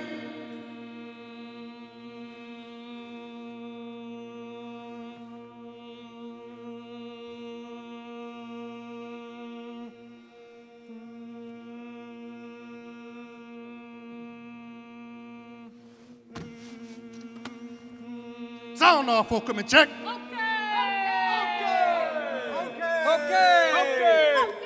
Okay, Jump Master. 1 minute. Get ready. Go. Here we go. Here we go. All the way. All the way. Gotta be. Gotta be. Rough and tough. Rough and tough. Airborne. Airborne. Every day. Every day. We run. We run. To the sun. To the sun. No sweat. No sweat. Not yet. Not yet. Down in the mess hall on my knees. Down in the mess hall on my knees. We got nothing to eat but a can of beans. Nothing to eat but a can of beans. The bread was molded and the meat was bad. The bread was molded and the meat was bad. And you know darn well that you can't eat that. Hey, you know darn well that you can't eat that. Here we go. Here we go. All the way. All the way. Gotta be. Gotta be. Rough and tough. Rough and tough. Hey, boom. Hey, boom. All the way. All the way. When I was young, I always wanted to be in the 82nd Airborne, my knees in the breeze. But now that I'm here, I'm gonna do it right. I'm gonna jump from an aircraft while in flight. All the way airborne, airborne, all the way driving on, driving on. All the way airborne, airborne, all the way driving on, driving on. Early one morning in the drizzling rain, when I picked up my parachute and boarded the plane, Jump Master said 1 minute to go, and the green light lit with the chilling glow. All the way airborne, airborne, all the way driving on, driving on. All the way airborne, airborne, all the way driving on, driving on. Here we go. Here we go. All the way. All the way. Gotta be. Gotta be. Rough and tough. Rough and tough. Airborne. Airborne, airborne. Thank you.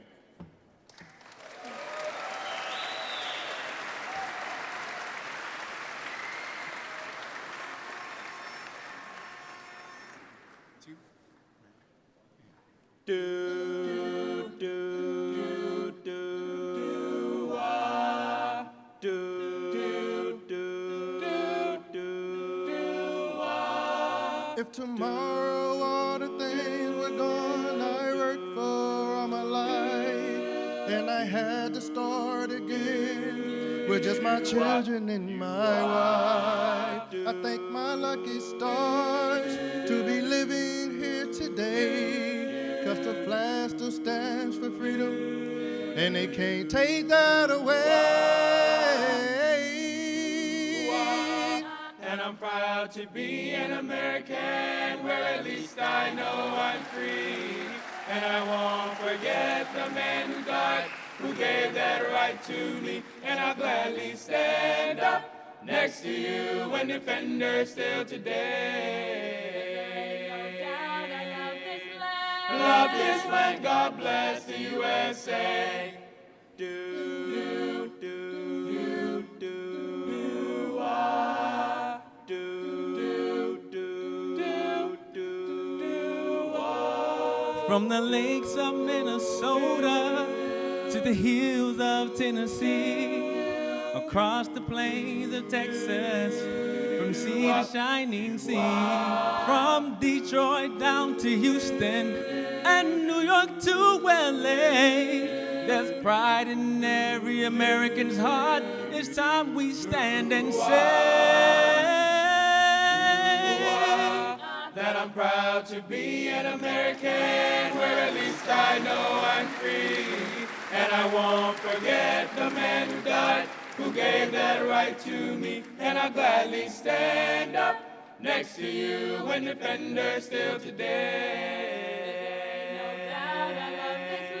Love this land, God bless the USA. God bless, God bless, God bless the USA. Everyone.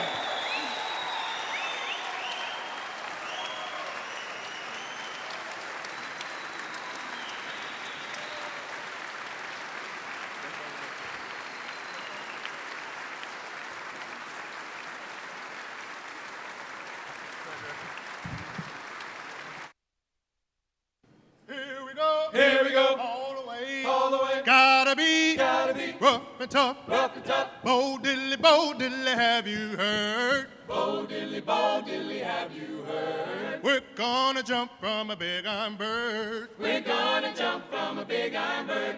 Stand up, hook up, shuffle to the door. Stand up, hook up, shuffle to the door. And you leap right out and count to 4. You leap right out and count to 4. Now if my mane don't open wide, if my mane don't open wide, I got a reserve by my side. I've got a reserve by my side. Hey, here we go, all the way, Gotta be rough and tough, Hey la de la de da day. Hey la de lo. Hey la de la de da day. Hey la de lo. Well, to see 130 rolling down the strip. Hey la de lo. 60 paratroopers on a one-way trip. Hey la de lo. Well, the mission top secret destination unknown. Hey la de lo. Don't even know if we're ever coming home. Hey la de lo. Here we go. Hey la de la. All the way. Hey la de lo. Here we go. Hey la de la. Every day. Hey la de lo. Airborne. Thank you and enjoy the rest of the evening. Forward, march, way up, way up, way up. All right, you have not seen the last of them tonight. They're going to be back in a little bit with another number, but our next speaker really is someone I love. I interviewed her not too long ago for my Changemaker series on WPIX. She is a show business icon whose career spans more than 7 decades. I know. Rita Moreno is one of only 12 artists and the only Hispanic performer to have won all of showbiz top competitive awards. We're talking about the Oscar, Tony, Grammy, and Emmy. She's often used her celebrity, though, to give voice to so many important causes, including racial equality. She was on stage when Dr. Martin Luther King gave his famed I Have a Dream speech. And she has since been involved with so many charitable causes, such as hunger eradication, education, HIV, AIDS, breast cancer, among a host of others. Rita shows no signs of slowing down, that's for sure. She is currently starring in the hit Netflix series One Day at a Time and recently released her first all-Spanish language album, Una Vez Más, produced by her good friend and 2009 Ellis Island Medal of Honor recipient, Emilio Estefan. Now, that was an introduction for a lady who needs no introduction whatsoever. Ladies and gentlemen, Rita Moreno.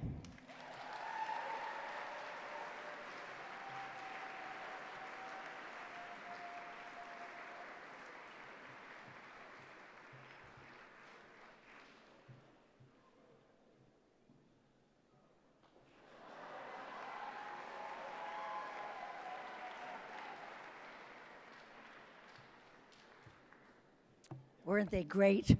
Weren't they great? Oh, this is lovely.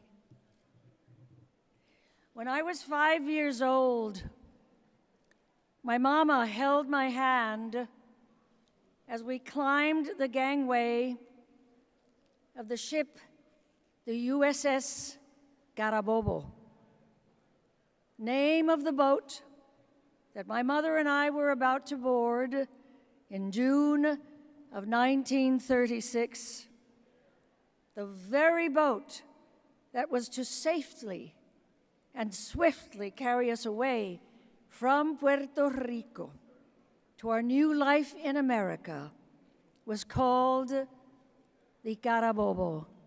In English, literally translated, that means the SS Stupid Face.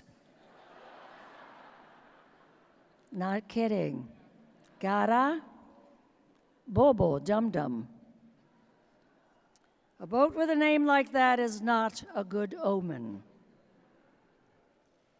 A few hours after we set sail, we were met with a terrible storm, and we spent the rest of that storm-tossed passage to New York clinging to each other and our 4 shopping bags, or what I now call poor people's matched luggage. When we arrived, we were as green as the enormous lady who welcomed us to the safety of this very harbor. And I have to tell you that when I first saw that lady, I thought, oh my goodness gracious. She is holding the biggest ice cream cone I have ever seen in my life.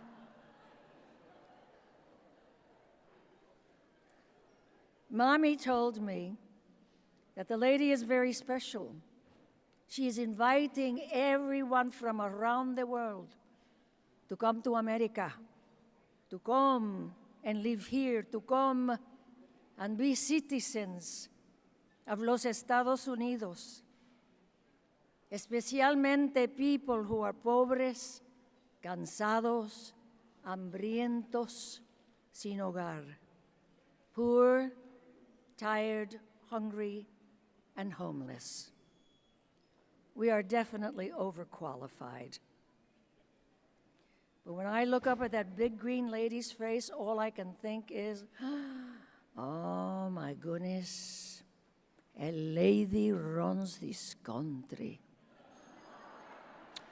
Well, next time.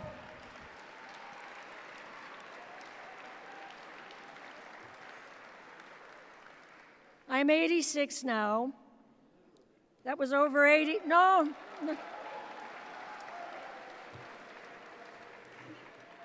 It is what it is. It doesn't need applause. That was over 80 years ago that my mommy, Rosa Maria Marcano, and I, Rosita Dolores Alberio, arrived under that lady's outstretched arm.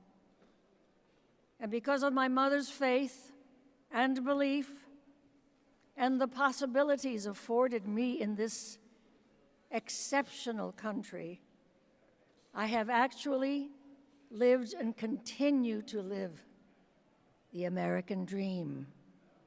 I feel privileged.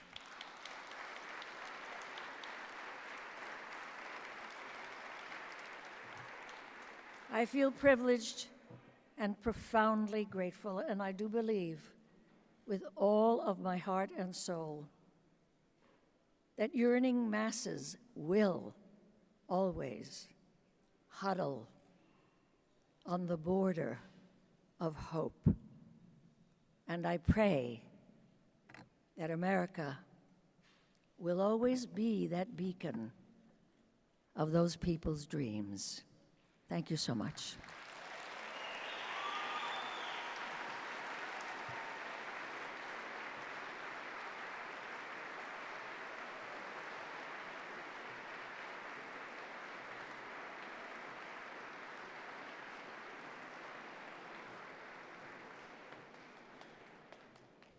That was so wonderful. Thank you so much, Rita. Thank you for all those years of such wonderful entertainment and how you've enlightened all of us through your performances over the years. I had an opportunity to speak to her a few moments ago, and I said, we have something in common. We're two kids from the Bronx. So nice to see Rita here. I have to tell you something, just for a moment to take and tell you something about the Ellis Island Honors Society, Board of Directors, and our excellent advisory committees. They work with Chairman Casamini to ensure that we select the worthiest and distinguished medalists each and every year. Now, out of the hundreds of nominations we get each year, it is a difficult job, you have to imagine, to choose the best of the best. And we are grateful for the board and the committee's assistance to make this all happen. This year's honorees are truly extraordinary. You really are. Let's bring up now our final group of medalists. Ladies and gentlemen, please welcome Dr. Ramat Shureshi, President, Portland State University. Mark J. Solazzo, Executive Vice President and Chief Operation Officer, Northwell Health. Jeffrey Sonnenfeld, Senior Associate Dean for Leadership Studies, Lester Crown Professor of Leadership Practice, Yale School of Management. Dr. Philip E. Stieg, Chairman and Neurosurgeon-in-Chief, Weill Cornell Medicine. Richard Rick Stocks, Founder, President, and CEO, Gold Leaf Corporation. Dr. Daniele C. Strupa, President, Chapman University. John Stryker, Founder and President, Arcus Foundation. Dennis W. Sullivan, Executive Vice President, Retired, Parker Hannifin Corporation. Artie Tavangarian, President, Aria Group. Dr. Masood Tayebi, Founding Partner and CEO, Bridge West Business Group.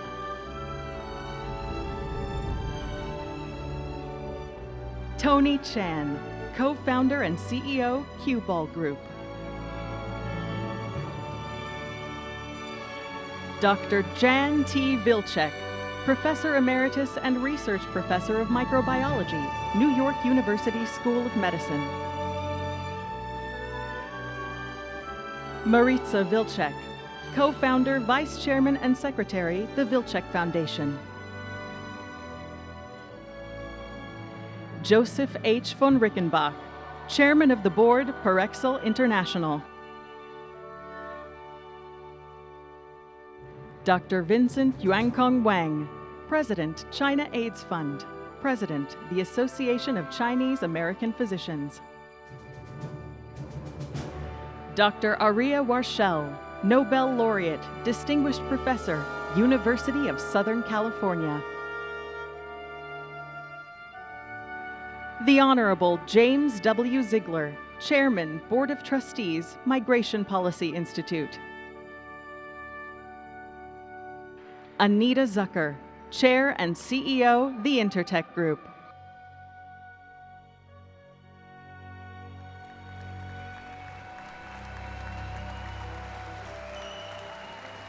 At this moment, we're going to pause to honor another distinguished medalist who passed away just weeks before this gala.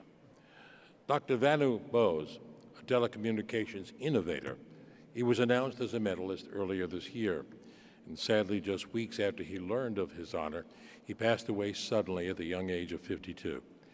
Dr. Bose, of the famed Bose audio family, he was the founder of Vanu Inc., which provides wireless infrastructure around the world. Bose recognized the humanitarian possibilities of the technology, and that technology is currently helping to provide cellular service in hurricane-ravaged Puerto Rico, as well as other parts of the world. He was a man who made the world talk to one another. It is rare that we present this medal posthumously, but in this particular case, we made an exception.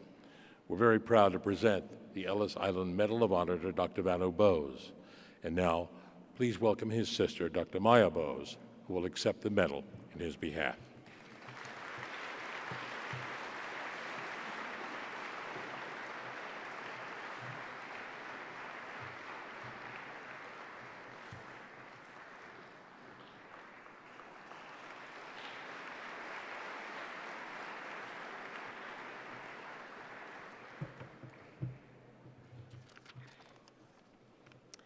Thank you, Ellis Island Honors Society, for this amazing evening and the opportunity to share a little bit about my family's journey to this country. I am honored to accept this award tonight on behalf of my late brother, Vanu Gopal Bose. Through his company, Vanu Inc., he worked to bring wireless connection to the rural areas of the developing world and donated his technology for disaster relief. Vanu said that in today's world, if you're unconnected, you're left behind, and we don't believe anyone should be left behind. Our father, Amar Gopal Bose, revolutionized the world of sound through his company, Bose Corporation, and inspired thousands of students during his years as a professor at MIT. He ultimately combined his two passions and donated the majority of his company to MIT in what is considered to be one of the largest educational gifts ever made. But Vanu and Amar would not have contributed to our world what they did were it not for the kindness shown to my grandfather in this very room 100 years ago today. Noni Gopal Bose was a physics student in Calcutta, India, and a freedom fighter against British rule. He fled India when his name appeared on a British resistance list that would have ensured his imprisonment, torture, and possible execution. Noni arrived at Ellis Island December 17, 1920. His sponsor from Oregon had failed to submit documents for his entry. Noni knew the name of Mr. Tarak Nath Das, a prominent Indian revolutionary living in New York City at the time. He claimed Mr. Das was his uncle and hoped he would vouch for him. While detained, Noni bonded with the Irish Guards over their country's similar struggles to achieve independence from Britain. The day arrived when Mr. Das came to identify his nephew. As per protocol, Noni was placed in a lineup. Mr. Das took one look and identified him without even the slightest hesitation, because the Irish Guards made sure that Noni was the only Indian in the group.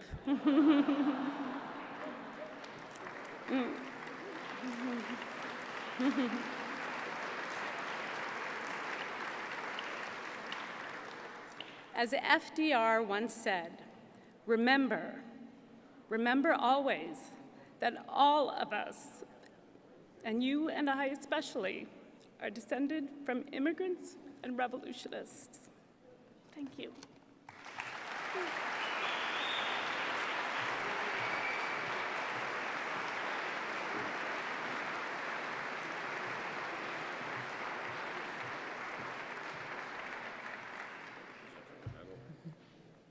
All right, as we get ready to serve coffee and dessert tonight, I want to introduce you to one of Ellis Island Honor Society's very good friends and one of our favorite partners tonight, the National Italian American Sports Hall of Fame of Chicago. And you're talking, Tamsin, about one of my old friends, George Randazzo. He's the founder and executive director of the Hall of Fame and a real boxing fan. He got Rocky Marciano to donate his first heavyweight championship belt. It's pretty incredible. While originally focused on Italian-American sports stars, this incredible museum now houses memorabilia and also one-of-a-kind sports items from all ethnicities and draws crowds really from all over the world. They're also known for their educational and leadership programs that are specifically designed for inner-city kids and supported by such Ellis Island Medal of Honor recipients as Evander Holyfield and Olympic medalist Brian Bottano. Nothing better than seeing it. I think we have video that will give you all a tour of the museum, and George has a few words about his long relationship with the Ellis Island Honors Society and his personal relationship with Chairman Casamini. Let's take a look.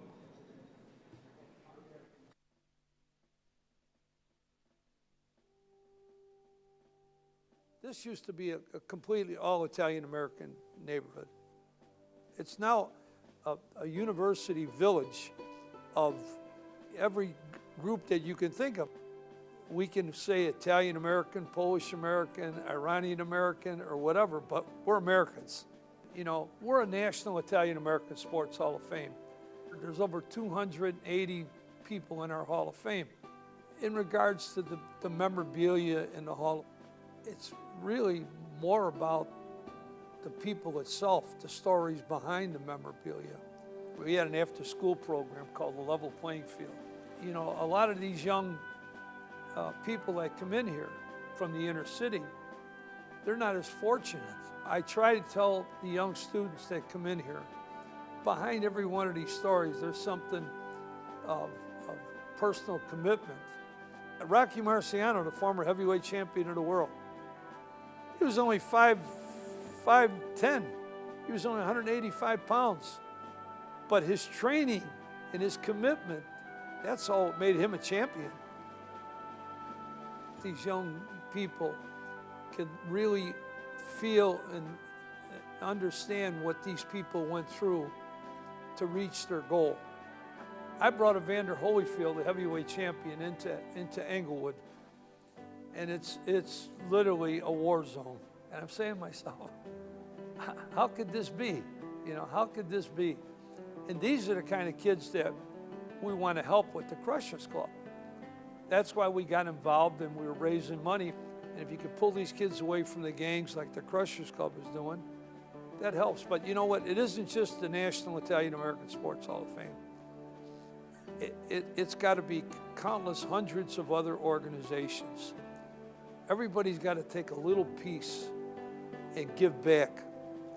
And that's what I think the Ellis Island Medal of Honor does. It's a large organization that feels for everybody.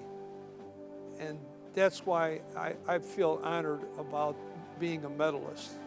And that's what brought us into meeting Nasser Kazemini. To me, he's like a brother to me because he's the most wonderful man that we met. I mean, he helped us with the Hall of Fame.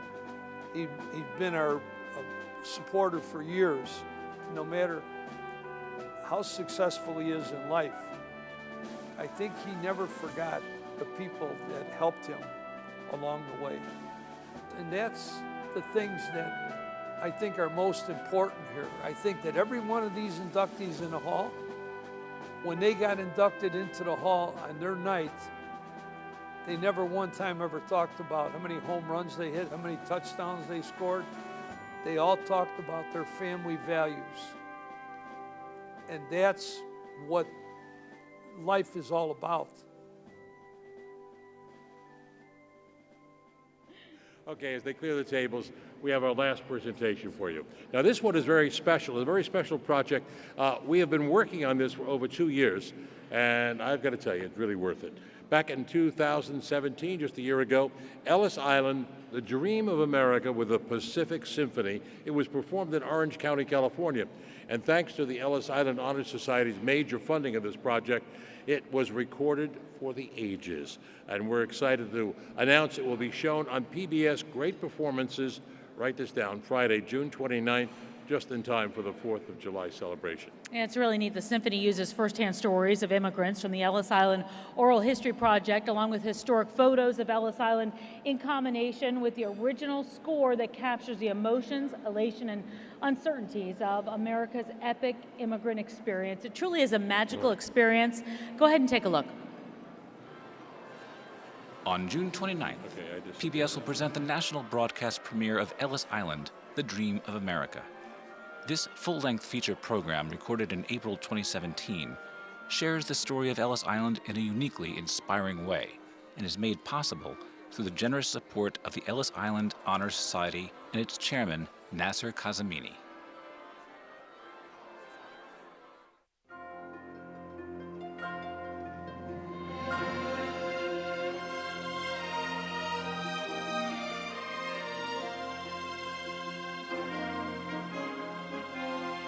We traveled for 12 days.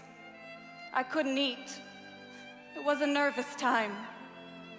One day they said there were mines, water mines. Another day a German boat passed by. We wondered whether we would ever get to America. When we hit the Strait of Gibraltar, there was this terrible storm that broke out. It lasted 3 days. Waves almost capsized the ship. I remember New York Harbor. It was the most beautiful sight in the world because we didn't die in that storm. We were alive. We made it. We were in America, a free country. America, my God, everybody was yelling and crying and kissing.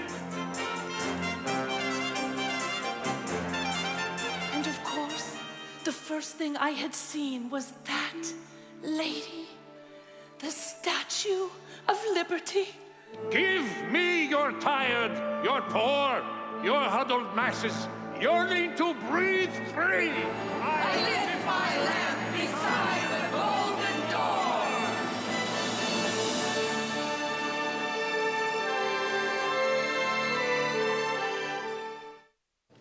Wow. Can't wait to see that, right? That's going to be wonderful. Well, Ellis Island Dream of America has become a popular classical piece that has literally been performed all over the world. And this broadcast is going to be brought to the whole audience, a new audience, thanks to Ellis Island Honors Society support. And I have to tell you that the composer, Peter Boyer, he's a good friend of the Ellis Island Honors Society, and we are so excited to be such an integral part of this moving, inspiring performance. Yeah, we really are. We're so lucky to work with great people and great organizations like PBS and great performances as well. All right, we have good friends, we have great friends, don't we, Marvin? We sure do. We have a whole lot. Well, the Ellis Island Honor Society appreciates their good friends and friends they respect and friends they can count on and friends like Marvin Scott, actually. A lot of you have known him over the years. So I'm going to take charge for a second. Is that okay? I give you permission. I'm going to go off script just a little bit and talk about something and share this with the audience. This is Marvin Scott's 20... First, now I understand why you took that out of my script. Yes, we took your script out of your hand. I'm taking the mic from you. This is Marvin Scott's 25th year as host of this event. 25 years he's been doing this. Yes, sir, you have. We actually call him the voice of the Ellis Island Medals of Honor. Marvin can be counted on to provide his talents to any cause, whether it is traveling to help babies in need of life-saving cardiac care or flying to the Queen's Castle in Northern Ireland to present the first minister with the International Medal. Marvin really has done it all. At the station, constantly, we're like, something happened, call Marvin. Marvin knows, Marvin has video or pictures or something. Taking Christmas teddy bears to soldiers in war zones of Afghanistan for us.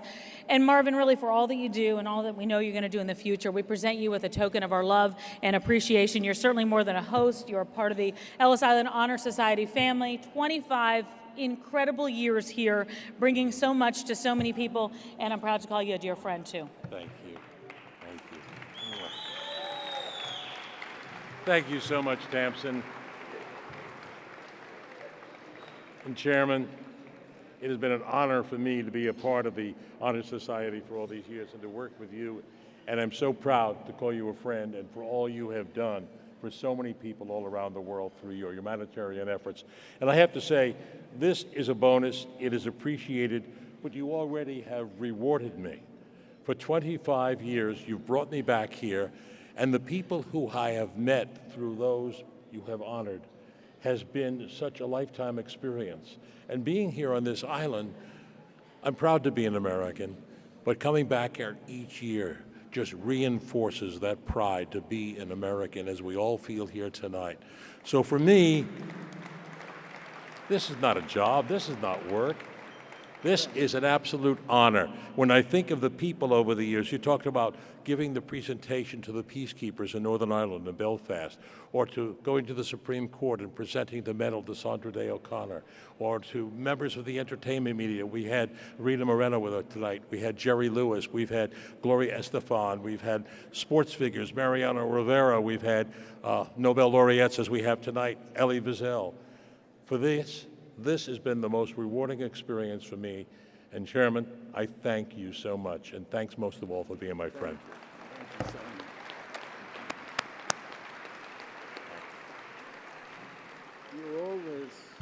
You always are in our hearts. You and I, we have traveled throughout the world, seen a lot of great people.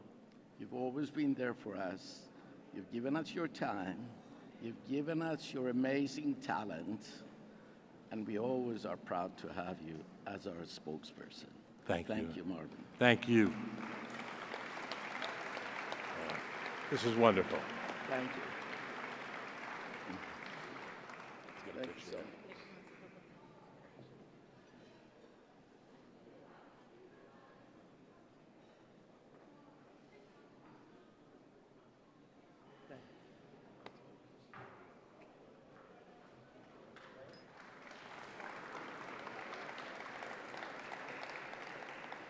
All right, Marvin, congratulations to you. You know what, let's give Marvin one more round of applause because he just deserves it. All right, we now have a man who is just as great. Dean Kamen is an inventor, an entrepreneur, a tireless advocate for science and technology. And as an inventor, he holds more than 440 U.S. and foreign patents, many of them for innovative medical devices, including an advanced prosthetic arm that is going to enhance the quality of life for returning injured soldiers. One of his most well-known inventions is the Segway human transporter, but one of Dean's proudest accomplishments is founding FIRST for inspiration and recognition of science and technology, an organization dedicated to motivating the next generation to understand, use, and enjoy science and technology. Ladies and gentlemen, please help me welcome Dean Kamen.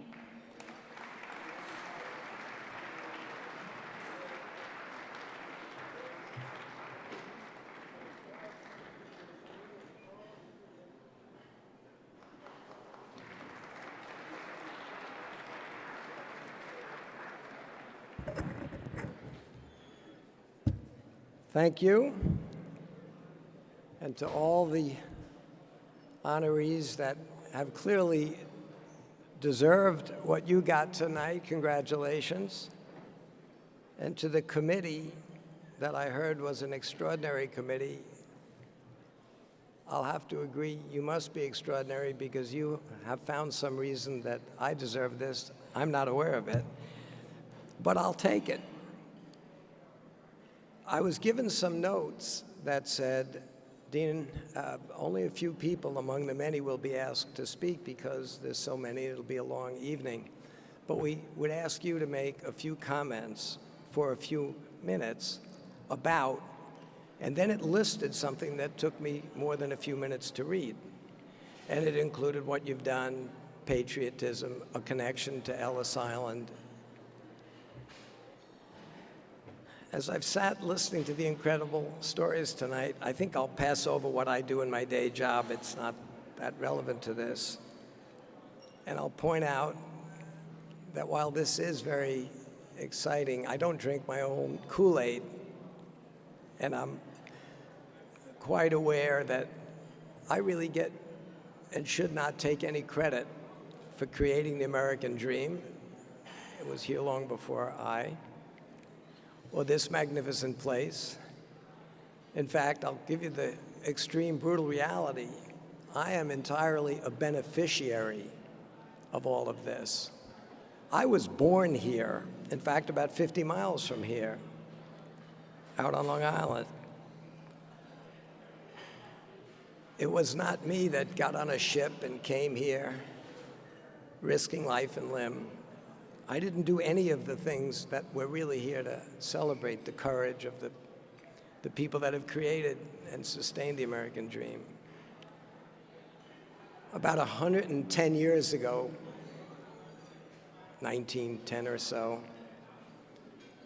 plus or minus 5 years, 4 teenagers, 2 young ladies and 2 young men, were put on a ship or ships by their parents, that would have been my great-grandparents, and sent away from Poland, Germany, Russia, to escape persecution. They sent their own kids. That says something about them. Those kids got here, all 4 of them, to Brooklyn. Lucky for me, they became 2 pairs of very successful parents. My mom's parents, my grandparents, I remember their 50th anniversary. My parents celebrated their 64th anniversary before my father passed, but my mom, who's 92, I will go see tomorrow. They're all extraordinary. And I don't really know, and I think about it a lot, what makes America so extraordinary in the world. Part of me says there was a self-selection process. It's not a coincidence that generation after generation, the people that kept building this country, keeping it ahead of the rest of the world in every way, intellectually, economically, technically? Is it because there was a self-selection that it takes people with courage and vision to do what these immigrants do in each generation, so we end up collecting the best of the world? Or is it, it's that old, do men make the times or the time make the men, and I guess it should be women. Maybe it's some combination of, because they already had some edge, which made them the people that took those chances, and maybe it's because they carried with them a clear understanding of what a world is like when you don't have freedom, when you're afraid of all the things they were running away from, that you're more committed. You don't take things for granted. I can't explain it. It's not my field. But being asked to try to say something that's relevant to Ellis Island, other than the fact that around 110 years ago, plus or minus 5 years, all 4 of my grandparents came through this room. I'm glad they did. I would tell you one story that I think sums up what I think of that whole generation and what they imparted to my parents, commonly these days known as the greatest generation. Like my father, who spent 2 years on an all-expense-paid trip to the Philippines from 1942 to 1944, and came back to Brooklyn, married my mom. But when I was about 5 years old, my parents moved out to the country, Long Island. But on weekends, they would bring my older brother and myself, I was 5 or 6, to Brooklyn and drop us off with my grandparents. It was a win-win-win. My parents got date night. My grandparents got to play with their grandkids and spoil us, and we got to be spoiled. I got up one morning, again, probably at 5 or 6 years old, and there was my grandfather at his little roll-top desk, as I'd always see him. And he was writing and putting things in it. What are you doing, Grandpa? I'm writing checks. To who? To people that need help. Now, my grandfather came over as a teenager, and he was in the schmata business. He picked rags. He became successful. Not wealthy. He put all 4 of his kids through school and college. But as he said that to me, I had to say to him, well, how much money do you give people? And he said, well, it's different for everybody. And he said, it's easy. You just give until it hurts. If you're not giving till it hurts, you're not giving enough. And he told me I needed to promise to do that. And then he said to me, if everybody would just give a little more than they take, no matter where you are in life, if everybody would give back to the world a little more than they take every day, then every day the world would be richer. If everybody tries to take from the world a little more than they give, sooner or later there'll be nothing left. He was not a philosopher, a mathematician, an economist, but that seemed like rock solid thinking to me. I've been lucky in life, and I started as soon as I could to give back in ways that I know how to give back, arms to our vets. But I started an organization to give kids access to science and technology. I started with 20-some-odd teams of kids 27 years ago. This year, our little first program has 60,000 schools, 200 universities. We just handed out $80 million in scholarships to these kids.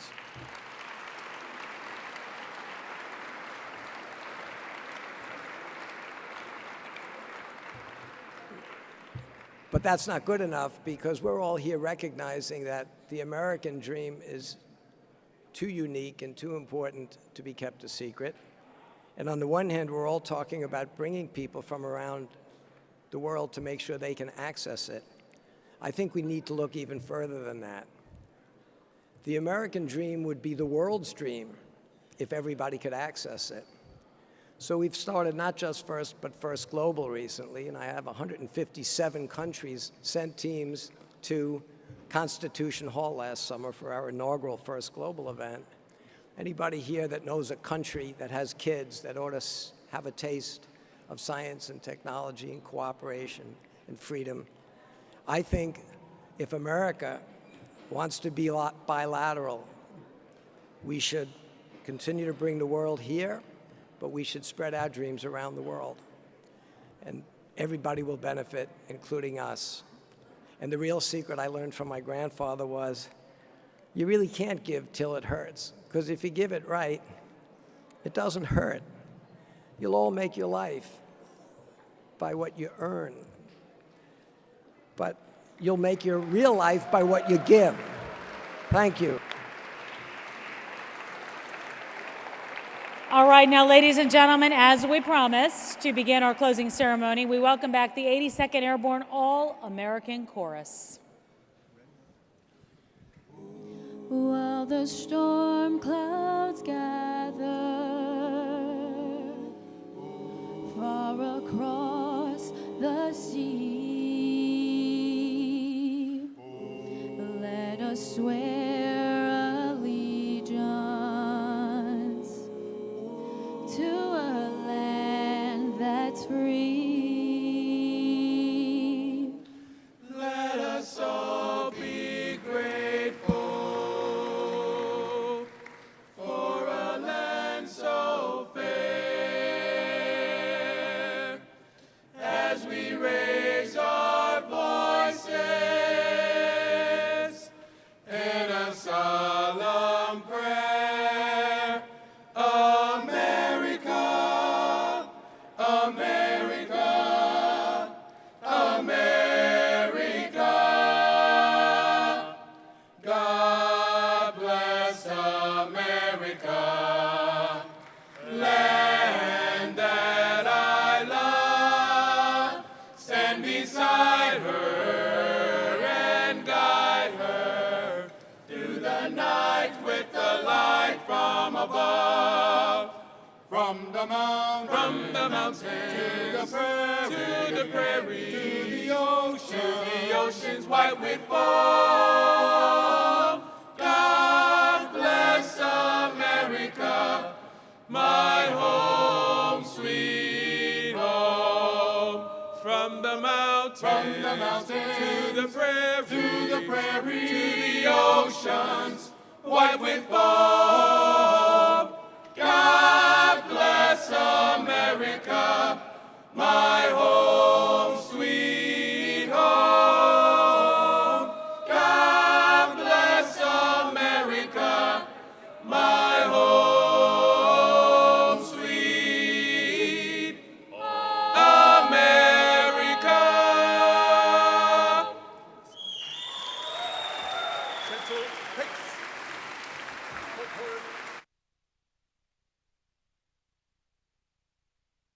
Ladies and gentlemen, please remain standing as Captain Michael Szynski leads the retiring of the colors. Detail! Attention! Sir, permission to retire the colors. Permission granted. Retire the colors. Forward march.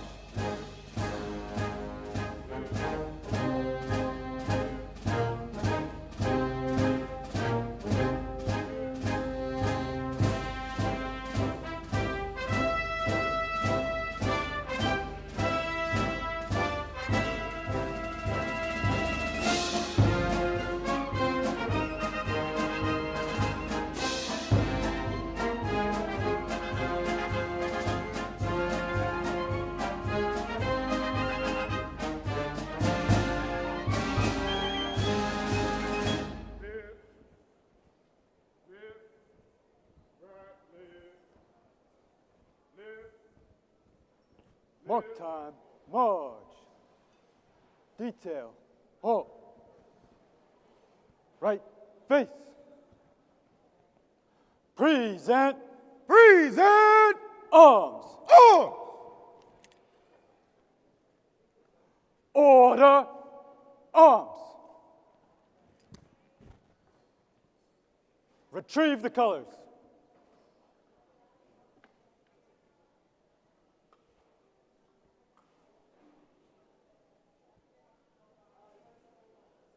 Left face. Forward march.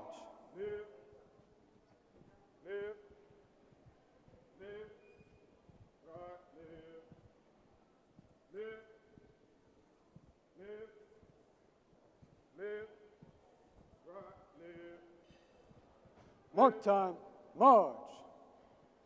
Detail, halt. Left face. Order, arms.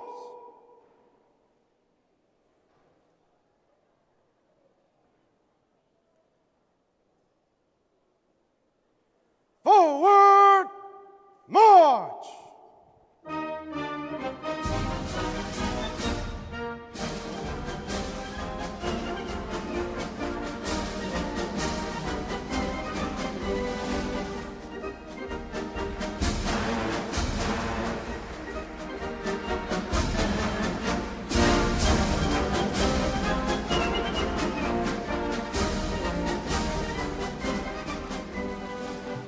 The 82nd Airborne, we thank them and we thank the colors. It has been, we promised you earlier, a magnificent evening. I hope we haven't let you down.